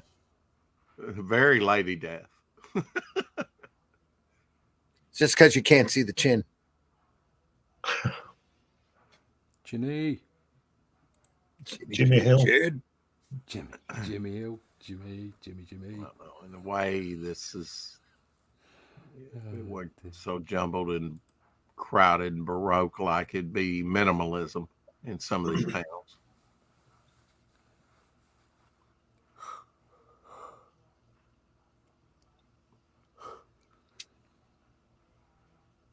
I love that fourth panel though on the second page. That's my reaction when I saw this type of stuff. It was like, no, make it stop. Oh, here. Yeah. No. I don't want to buy Bizarre shading from that. Yeah, it's heavy. Well, yeah, but if there was a shadow from the hand, it would stretch across his cheeks. Yeah. That's weird. It doesn't. Yeah. It is weird. And the panel underneath it, where you see that railing up close, is just so great, the detail on the railing, sort of looking through the spokes. Oh, yeah. Great scene. But yeah, well, you don't. Yeah, I didn't realize the from the previous page, the previous turn the page back one. Is it the opening? Yeah. So, what is that? There is the guy at the bottom. That's the sculpture on the balustrade. Yeah. Yeah. That's a bit weird because it I doesn't. thought, I thought it was somebody's head. Yeah, like a gargoyle. Well, it is a gargoyle because if you go to the next page, you can now see those gargoyles on the top of the balustrade. Mm-hmm. Oh, there you go. There they are. Yeah. Under his hand. There you go. There they are. Yeah. How weird is that? Yeah. Yeah. It's unclear. Yeah. Yeah. I would like to see this done by John Buscema and see what he could do with it. I'd like to see anything done by John Buscema. Yeah, and then that's what John Buscema does. Let's put both out on the market and let's see what sells. This would be utter trash compared to that. I'm thinking Yeah, but that's Joe a bit Cooper. that's a bit unfair, isn't it? Really. I know it's unfair. I know it's just like, can you show me something? Damn! I've been waiting half this issue to show me something. I mean, yeah, there's been some nice pages and panels, but this stuff just never really. It's gone all Eisner on us. Yeah, I can appreciate elements of this. Yeah, you were saying really you were saying there, Randy, about Gilbert doing it. That would be a good good pages. Be real interesting to see. Yeah. Those panels over the top though, they're really light, but the coloring's done so well that really works. Mm-hmm. Not sure about that panel on the It far counters right. this. Yeah. Yeah, It's but more the guy with the atmospheric. beard, that's lovely. Mm-hmm. Look at the That's such a ELRIC lovely on panel. the last panel there, Yeah. the top right panel. That's like what happened to his eye? yeah. It's It's just been smooshed by something. Here you mean? But then how yeah. how much of this is above it. style and how much of this it's sometimes That's hinky. styles you just don't dig a style. Do you know what I mean? Yeah. It just isn't your thing. It doesn't mean it's been done badly. That face is hinky though. Doesn't look Yeah, great. that is a janky face. There's no doubt Janky. about that. There's something weird. Janky, hinky face. I think he started drawing on the right hand side and then he started to fall asleep. And as he's leaning further and further to the left hand side of the face is getting longer and longer because he's drawing at an angle. And then eventually he just fell asleep on the drawing board. I know, I've done that. Yeah, if you look down there, it says lay out some rough pencils on this one. So I think that what George is doing is not rendering the rough pencils as much as he might do. Yes. It says rough pencils, Michael T. Gilbert, and finished art, George Freeman. And then he's not embellishing it as much as. That's right. Yeah. I like the debris here where they work ELRIC into the Yeah. It's not as obvious as some of that other stuff earlier. I mean, what's that top panel there? What's that? Not quite sure. What's going on there? It's all a bit wibbly wobbly. Oh, I see it now. Is it a lifeboat or something? Is my camera again? The banana. No. It's a coloring. banana boat. And not unless you've got an ELRIC filter on your camera. It's such a mess here, and then it straightens out and gets so so delineated look at the depth here. of ink. Look at the depth of the inks on the right hand page compared to the majority of the left. Kick it out here. It must be trying to do a slight lighting effect or something here. Yeah. On that top panel, we've got another time glitch. That's Leonardo DiCaprio and that girl coming down when they on the Titanic, dropping that lifeboat over the side. I have this whole lifeboat, but I'm afraid there's not enough room for you. Jack.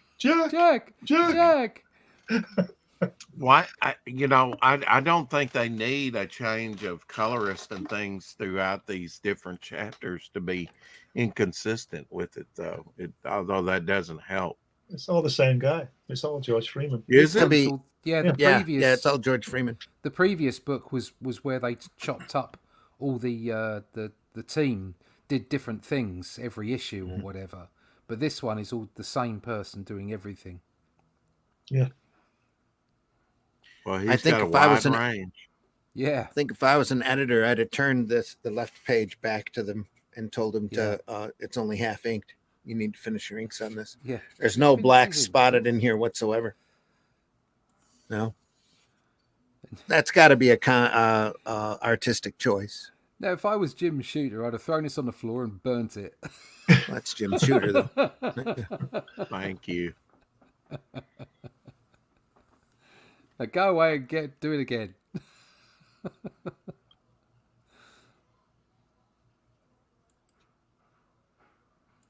Yeah, he sent him an email, maybe not then, but he sent him an email now and say, these pages are really great roughs. When will the finished artwork Yeah, be? when we finished up. Really? Yeah.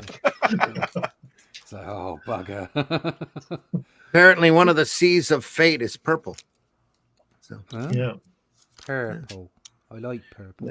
looks to be a ship Again, in the he's shadow really back good here. with blokes with beards. Yeah. Because that bloke with the beard, I bet he hasn't got a pointy chin.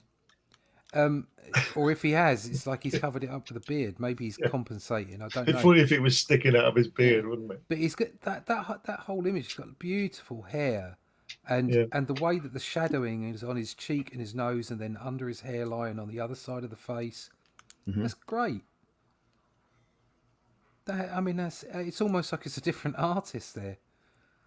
Well, the guy behind him with the scar on his head has got a different shaped head now on this one. Yeah, he's got a weird shaped head. But if you look at that image of the beardy guy there, and then look at the last image on the right hand page, the bottom right hand image of ELRIC, and compare the two, you would, if you had those two images out, you wouldn't think that it was the same artist. No.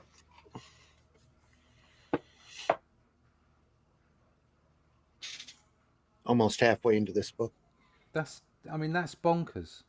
Yeah. To have that kind of difference between one panel and another. It's a nice panel. A little hard on the red. I like the little panels down here. Layout wise, that is. I think it's a matter of, different artists look for different benchmarks to hit, and we can't all be Joe Kubert or John Buscema, can we? We can't all be that, but you can at least hit a consistency level. Yeah. Brad says it kind of looks like a record cover.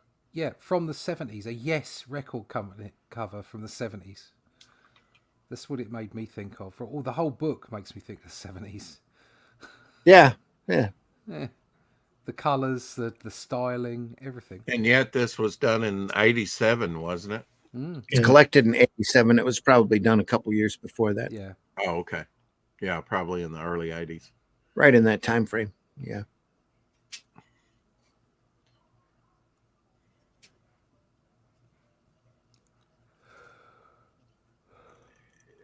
Again, I wish, if I can't get the line weights out of the inking, at least the coloring, I'm just not, I think the book needs consistency from beginning to end, and I don't get this. I get such a mashup. Yeah. Oh, it's horrendous. Horrendous looking character. Oh dear. That looks quite modern. Yeah. Yeah. Even Eldric's laughing at that one. Isn't that a Sam song? Oh, Sam Smith. Yeah. This is Sam Smith. In fact, he's probably got a better figure than Sam Smith. Yes, I did say that, and I don't give a toss.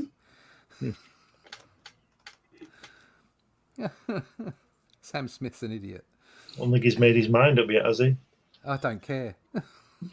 There you go. Don't give a monkeys what Sam Smith does. That is wild looking though. It's all stripy like a zebra. It's weird. Yeah, it's strange, isn't it? I thought it was shadow. Why? Because fuck them, that's why.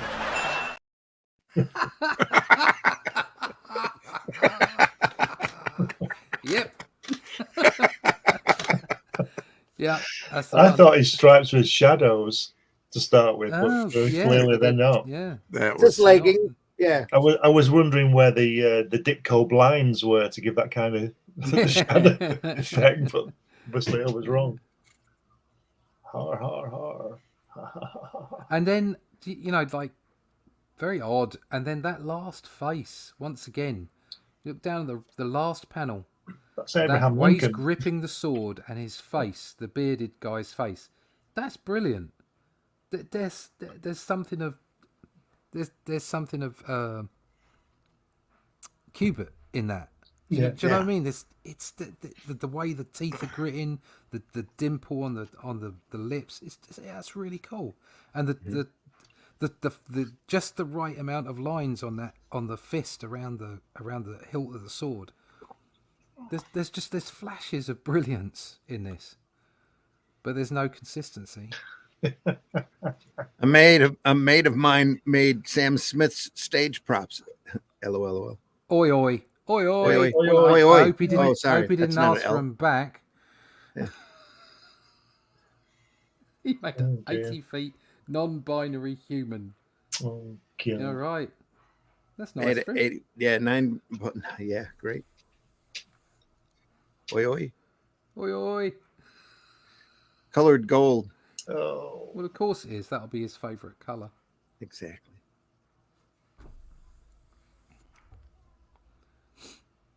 Oi oi. How do you go from this character looking that effeminate to looking like Bluto? Yeah, looking well, like Papa. Looks that's like, what I say. looks There's- like Abraham Lincoln. Yeah, that's Yeah. I really like that panel.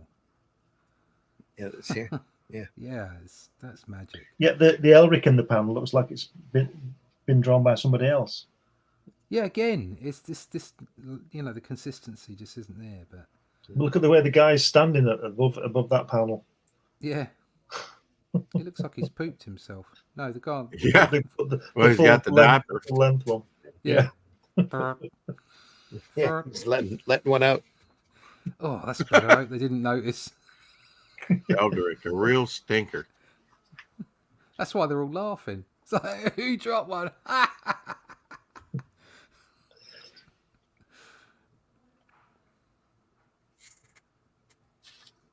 Eldrick trying to blush, and he's still albino. Yeah. And again, that top panel in the circle.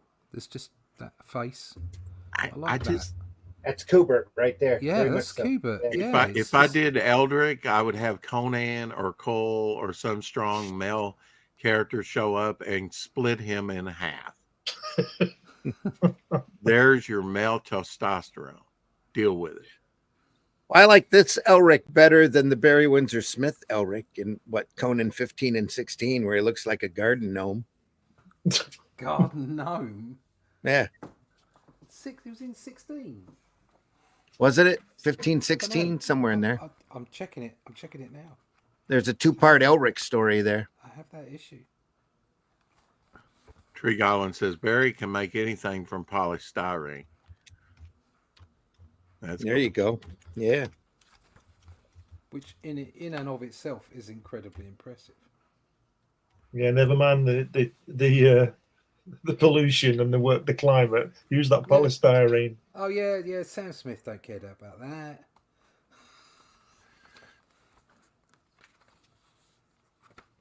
I got it. I wish Barry Windsor Smith was drawing this though. Yeah. Wish I was drawing it. Here's Really? Barry Windsor Smith's Elric next to Conan. Oh, that was sorry. Right, okay. I had the wrong one. Yeah, Look, that's It Elric. is 15 and 16. Yeah. But that's a Barry Windsor Smith Conan. Yeah. He's not going to Oh, wow. mess him up as bad as a Buscema Conan, is he? But he makes Elric look like a garden gnome. Yeah. At first, my mind went to Gil Kane actually. Yeah. With this.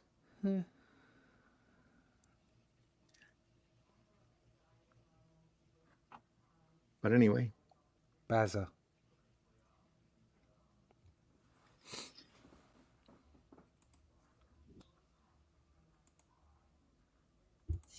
The nose shut.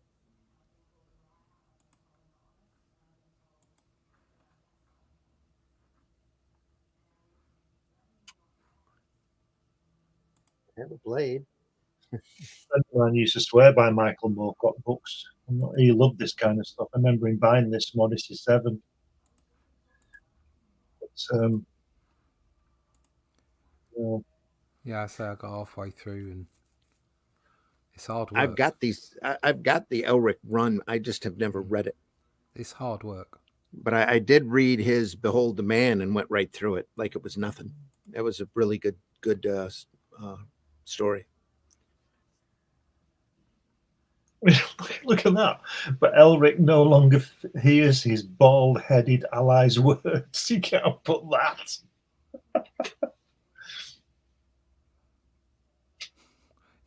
Yeah. I mean, he is bald. No, you can't. I'm being. I'm what I using, mean is, it's an odd phrase, isn't it? Yeah. Why would you say my bald-headed ally? That's what I'm saying. You just say my ally. Yeah. My Bezzy. My Bezza.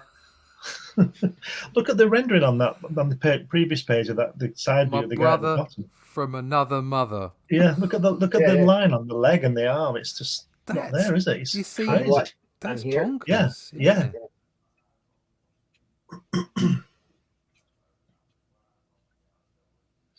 No, that's a whole different look altogether right there. Yeah. I wonder what's going on. Somebody else drew that panel and they pasted it in. Maybe there were other people involved that just don't have their names on this. It just didn't give them credit. That's very possible. That picture there with the last panel with the big sword, it just reminded me of Steranko with all that hair. Yeah. It's got a very back to the effeminate face too. Yeah, the mouth is saying, "Ooh, matron." Darker skin tone, just slightly, and a different chin. That would be Storm from the X-Men. Yeah. Ooh, matron. Wow, Randy. Storm isn't about. I'm just saying, that's what it looks like to me. Yeah. And that's what we want to see in our heroes. Got it. Frying tonight. I'm frying tonight. You can imagine Elric having a voice like that. Oh, I would like to see Mike Mignola do Eldrick and see what he could do with it. Yeah. We looked at him as his Fafford and Grey Mouser. It was kind of the same material. Check out the first panel on the second page. Yeah. The guy with his mouth limp and open. Yeah. That looks like the left-hand page. The dead guy. The dead guy, yeah. No, the left-hand panel. Sorry, the dead guy at the bottom. Move to the right. Yeah. There he is. No.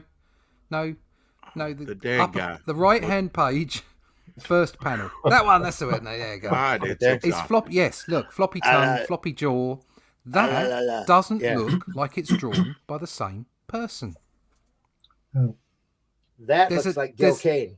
There's an understanding of the anatomy of the face there that is not present in other panels. I kind of get a Mike Zeck vibe off of it again.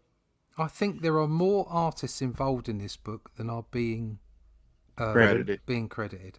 Yeah, it's very likely. I think there may have even been a studio involved. Yeah, that might be too. Wouldn't be Vinny's studio, would it? Well, I haven't seen that many silhouettes. Gil, how much time you got? We need a body right here. There you go, mate. See you later. Yeah. Put that in there. Pick up the pace, Randy. We're coming up on the 2-hour mark. Are we almost done? Yeah, we're going to look at something else. No, we're just barely past halfway here. Oh, okay. Oh, you're kidding. Oh, my God. No, we're done. We'll have to look at this next week. We'll have to finish it next week. Do we need to start? No, we don't. No, we don't. Yeah, we can end it at the end of this issue. So I think we've got an idea. We don't have to. We don't have to finish the book. No, we don't have different to do artists nothing here. This is Klaus do what we Janson like. inking here, right in Yeah. there. That looks like Klaus Janson. And then again, the face on the top right-hand side there, it's a bit cartoony, but it's very good. It's very good. Looks a bit Ditko as well, Baron Mordo. Yeah, I've kind of gotten a Ditko feel from some of the faces. Well, I've just remembered if you're doing the second half of this next week, I might I'm glad be that microphone doing came back. something else. Yeah, something else. I reckon this artist is. I reckon he's got multiple. We can definitely end it today. Seriously, we can. Good. End it. End it now. We can end it. We can switch over to Mobius if you want. You love this stuff, Randy, and this is your show. Not with everybody tearing it apart. Thank you very much. It has its place. It's, and I haven't looked at this stuff in 20 years or so, and you're definitely spoiled it for me. So there you go. I thought I was being very polite about it. Actually. That Freeman, what a shithead. Yeah. Anyway. I think it's like we said. I think there's several people working on this. Yeah, that's the vibe I get from it. Because like I was, how dare you? Like I was saying to you, there are places where it's gorgeous, Yeah. But there's no consistency to it.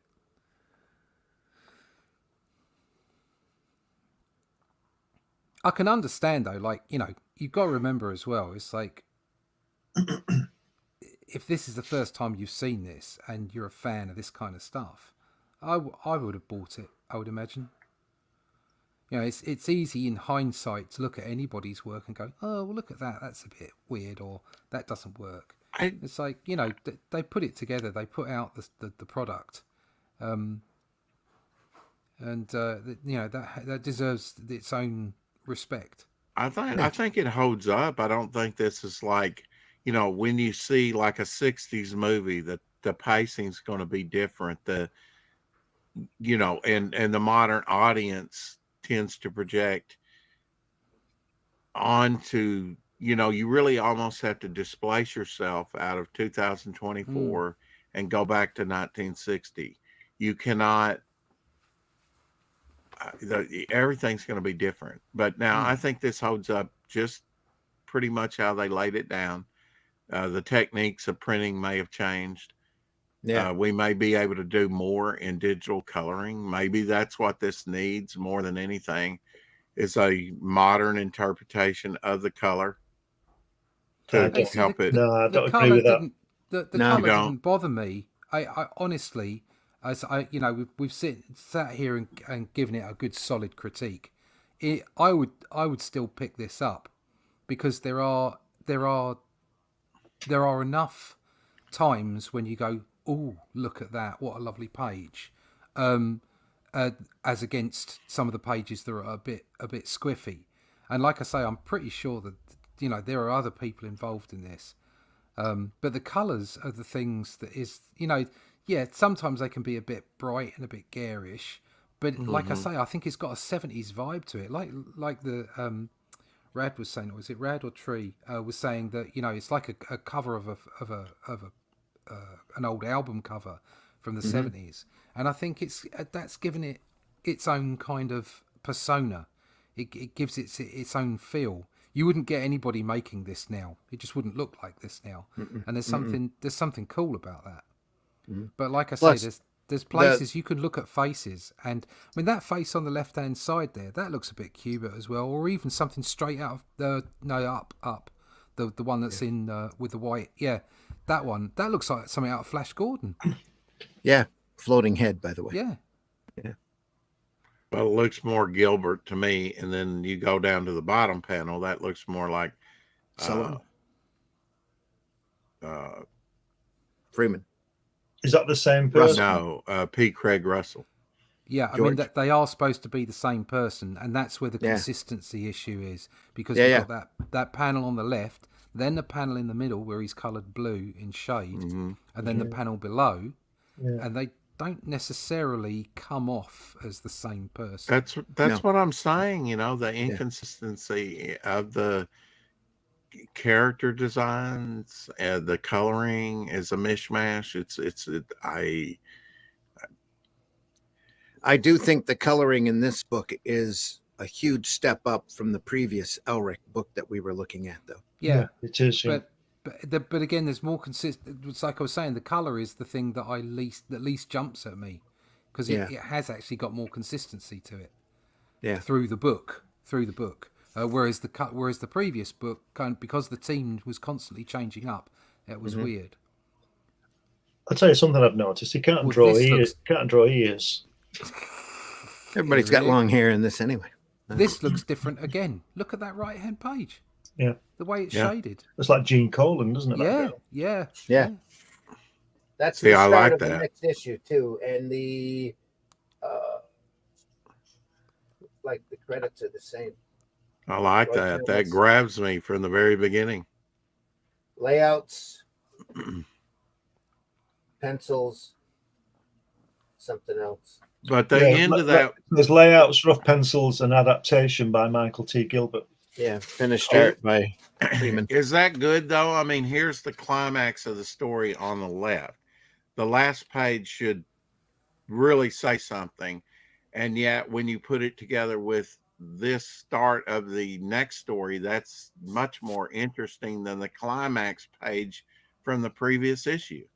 Yeah, there should have been some heavy shadows here. Something. Yeah. To make it dramatic.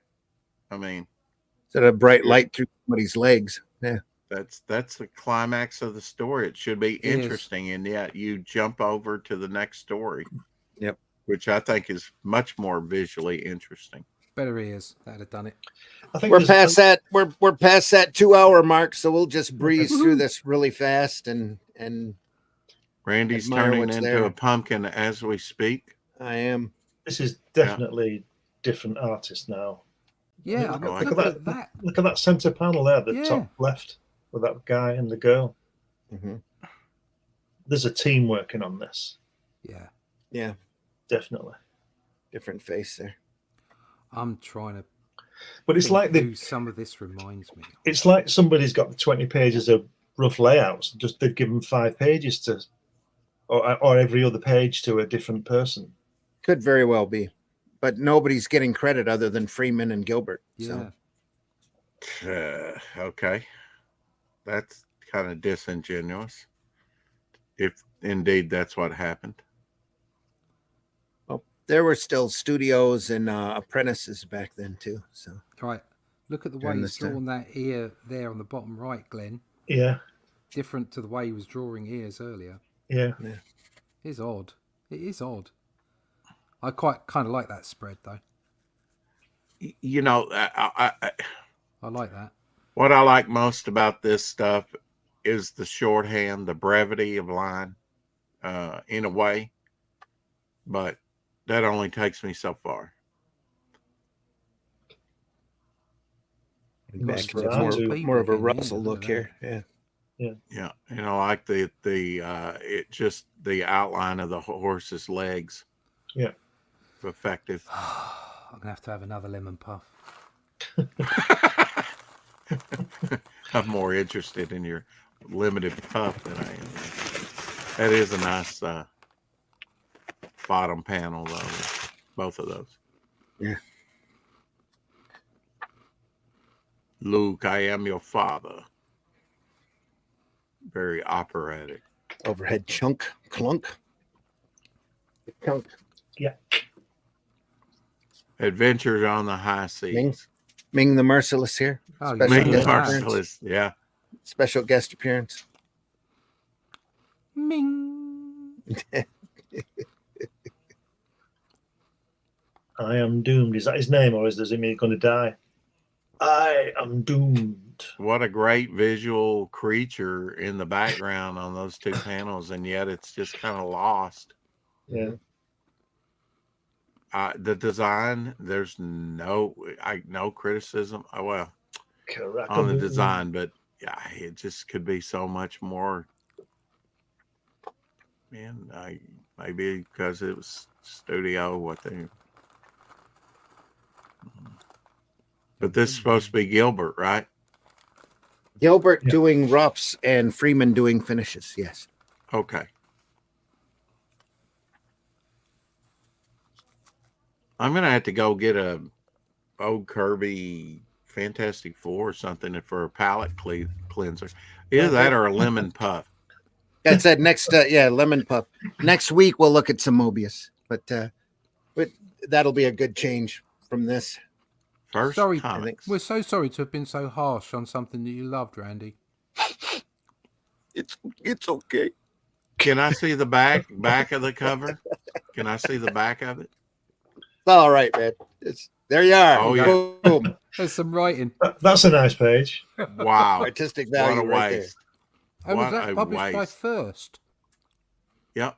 First comics. there. Yeah, published by First. There's the last page of the story. That looks Oh, I completely like different. That looks like Ooh, Russell thank all God. over again right there. Yeah. Beautiful. If you survived this adventure, you did more than the editor. Yeah, completely different. Look at that. That really looks. It must have been done by Russell here. On this, except that chin's still not as pointy. Mm-hmm. But it is at the top of the next page. Yeah.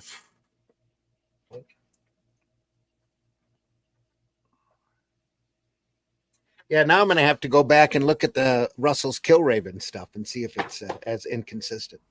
So, thanks, guys. Anyway. ELRIC Sailor on the Seas of Fate from First Comics, end of the 80s. Great stuff. Well, at ELRIC least is people can come to our show and see that we're not mean about stuff, but we do critique things. This does make me want to get mean, though. You don't just sit there and go ooh and coo over everything and say, "Isn't this wonderful?" Right. I mean, in all fairness, when we went through that Steranko book, we were saying that there were places where it was a bit janky and a bit weird. Yeah, that's true. But at the same time, we were very appreciative of the rendering and what he was doing and how he was building his style. Right. And in all fairness, it's the same with this. Both of these books have been a bit weird, to be honest. But there were places of brilliance. There really were some pages that were that were fantastic, but it was just inconsistent. That was all it was. Yeah. Sorry, Randy. No problem. I can take it. It's been about 20 years since I looked at this material, and it'll be 20 years before you do again. Nostalgia just doesn't hold up. What can I tell you? Nostalgia's not what it used to be. I watched Blade 3. I watched the second Superman movie. Yeah. Again, it just sometimes some things just don't hold up.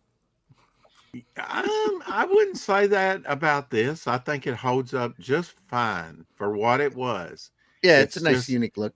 Yeah. I mean, I don't think it's dated. You know what I mean? Mm-hmm. That's what I was saying about, like, if you went back, I think it's disingenuous when we go back and we look at, we don't take into consideration people's thinking and culture. Like when King Kong came out, it was the first big, successful, big monster up on the screen. It was a huge hit. Even in deep depression times, people lined up to pay their nickel to see the movie more than once because it was pure escapism. It was the Star Wars of its day, the Metropolis of the day. It was huge. Now but everyone has we a look giant at monkey. it today and go, that's a bit janky. But you have to put yourself back in 1930, whatever. You cannot. Yeah. But look surely, at it. surely Frankenstein was the first monster movie. No, giant monster though. Yeah, Oh, yeah. kaiju, big. Well, Karloff Giant. wasn't short, was he? And he he was on. He platform shoes, right? He was on lifts. Yeah. Oh dear. His 6 foot But seven. if you look at something and there's nothing there, what's the difference of figuring out what it was in the first place? Unless you have a charcoal drawing of it. Rex, tell folks where they can find you. Right here, right now. Right here, right now. Yeah, and check out Devil Flyer on Fund My Comic, Hatch. just check out Fund My Comic and Shadow Kingdom and Arrow Comics. Brilliant stuff over there at Fund My Comic. There is no other platform to go to.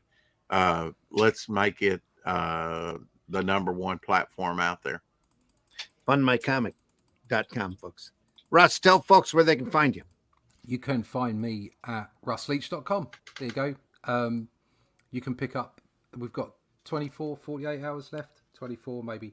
Less than a day, yeah. Less than a day left of the campaign for the Shadow Kingdom. A heartfelt thank you to everyone who has backed, streamed, shared, tweeted, whatever. A big thank you goes out to Razorfist for doing the forward on it. He's just like myself and Randy's a massive Robert E. Howard fan. That's why he did it. But he also helped us by giving us some airtime as well. It was very, very much appreciated. But everyone who helped, everyone who backed, thank you so much. This book will stop. The campaign will stop. We will do some overprinting just in case for a few people to pick that up from us directly from the Arrow store. But effectively, once this is done, it's done. And any future versions will be different. They won't be that original version. We do have a black and white version coming out, a special oversized artwork version. So if people are interested in the kind of stuff that we love here, the black and white, seeing how the art is done, you'll be able to see that there. But all that stuff, anything that's coming out, you can find out about that from signing up to my email list. And you can do that at russleach.com. There you go. All right. Glenn, tell folks how they can find you. You can find me, put my name in Google, you find me there. If you go to Amazon, you'll be able to pick up Comics Unlimited, Jack Kirby. And if you go to Fund My Comic, you can pick up. There you are. In the hardback as well. Hardback or softback, whichever you want. Man, that thing's cracking. 100 pages. It's cracking. Lots of artwork in it. Fantastic. Lots of pencil work and all sorts of stuff. Yeah, go Fund My Comic.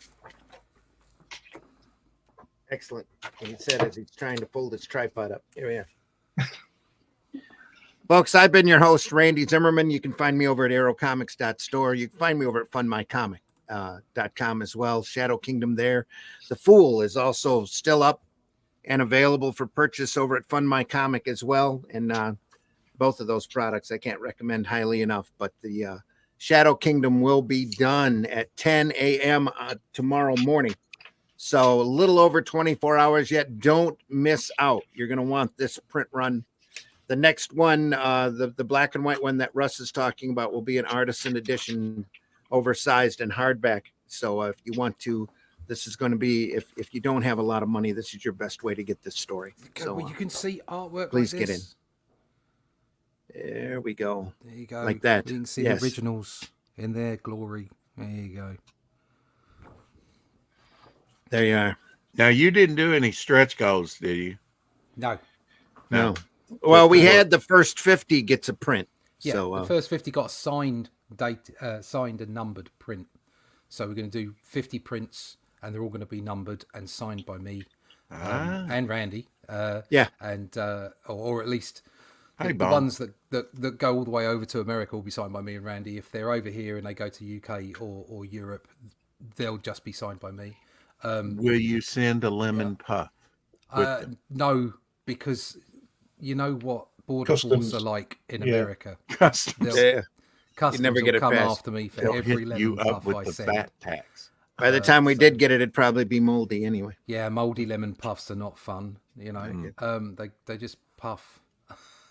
But yeah, there was no extensions, none of that kind of stuff. It's the book and a couple of prints, and that's what we're focused on. We tend to stay away from stickers and badges and all that kind of stuff. Doodads and wahoos focused, and we're just focused on the book. So we need a Shadow Kingdom T-shirt. That can be done. It's doable. That can be, because I have is it Etsy or I don't know. I've got a store with some Only Death Can Save Us bits and pieces on it, so I can put some Shadow Kingdom things on there. Yeah, we need to do the Atlantic. Again, yeah, the Atlantic. We're doing the Atlantic as well. So what you got to do is you just got to sign up to the email list, and I will keep you abreast of everything that I'm doing with Arrow and Randy. So there you go. If you do T-shirts, can I have a royalty on the logo? No. Cheers. Just lost a backer, folks. There we are. Not here live. Folks, we're here every Friday morning, 5 a.m. where I'm at. What is it, 1 or 2 in the afternoon, where Russ and Glenn are. 4 in the morning, where Rex is, just because he likes getting up early. No, we I do not. show this stuff off because we love it. Believe it or not, I do even the with Dick the Tracy squinty eyes. inconsistencies. There we are. Yeah. There's a lot more stuff to show. We're archived over at the Indie Comics Network, at Comic Book Black Belt, at the Randy Zim YouTube channels. Go over there, like and subscribe, please. And if there's anything that you want us to take a look at or to go over, feel free to drop a comment and let us know. We're very open for suggestions. Shadow Kingdom loincloth. No loincloths. No. No. But anyway, folks, we do this because we love it. We love this art form. We love this industry. We even love Rex doing Tarzan. So please, if there's comics out there you love, tell people about them. Let's be positive about this industry, positive about this art form. And you can be as negative about the community as you want because they suck anyway, but that's me. This art form is so fantastic and so unique, and it's being, in my opinion, so stomped on and walked over. And there's all this negativity and trolling and canceling and BS stuff going on out there. It's a shame, and you're seeing a lot of these great historians that have lived a lot of this art form passing away, and they deserve your attention and they deserve your respect. Look and see who Mark Bright was.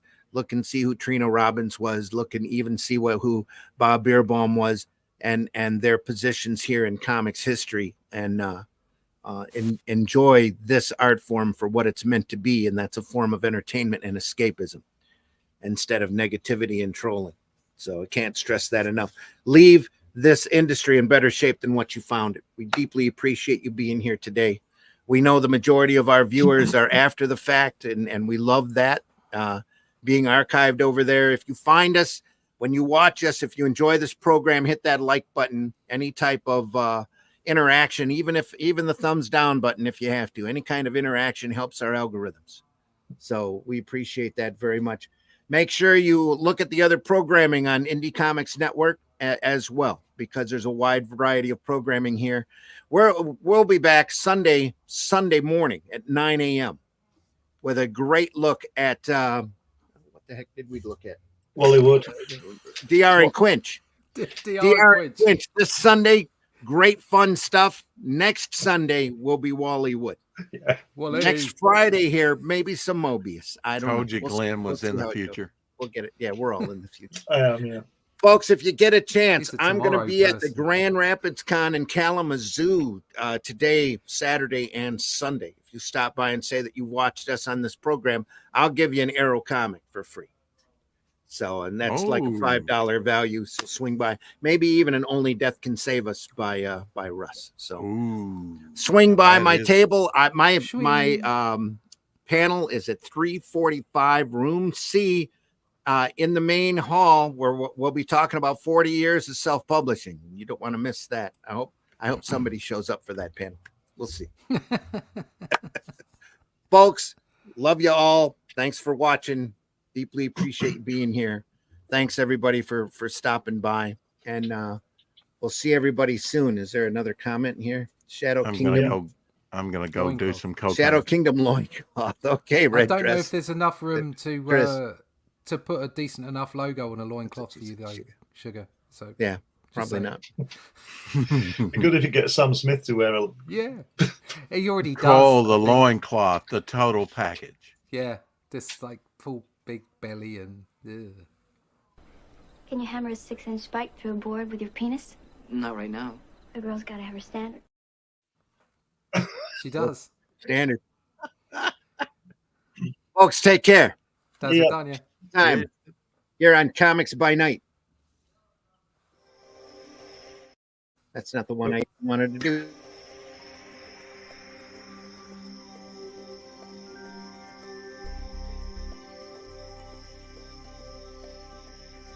So I'll say it together now. What was that?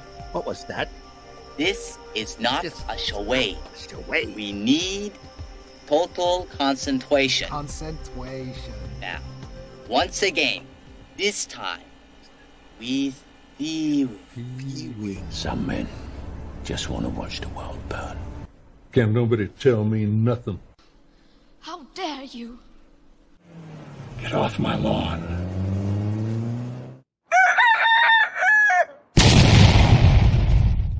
Maybe if you use that voodoo witchcraft on your own trade, you'd find somewhere on the other end of the snake pit. I mean, do you know what a revolutionary soldier looks like? Have you seen photographs? Have you seen paintings? Have you seen charcoal sketches? I haven't seen them either.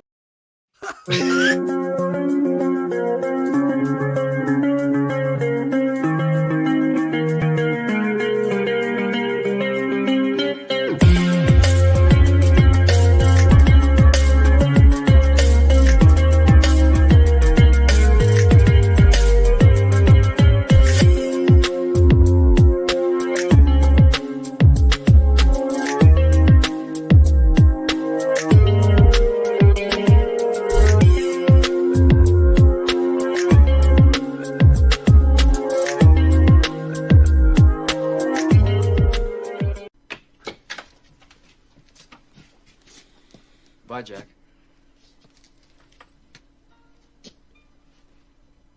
We really shook the pillars of heaven, didn't we, Wayne? No horseshit, Jack. No horseshit. It means you're a catcher, not a pitcher. Taste the biscuit. Taste the goodness of the biscuit. Taste the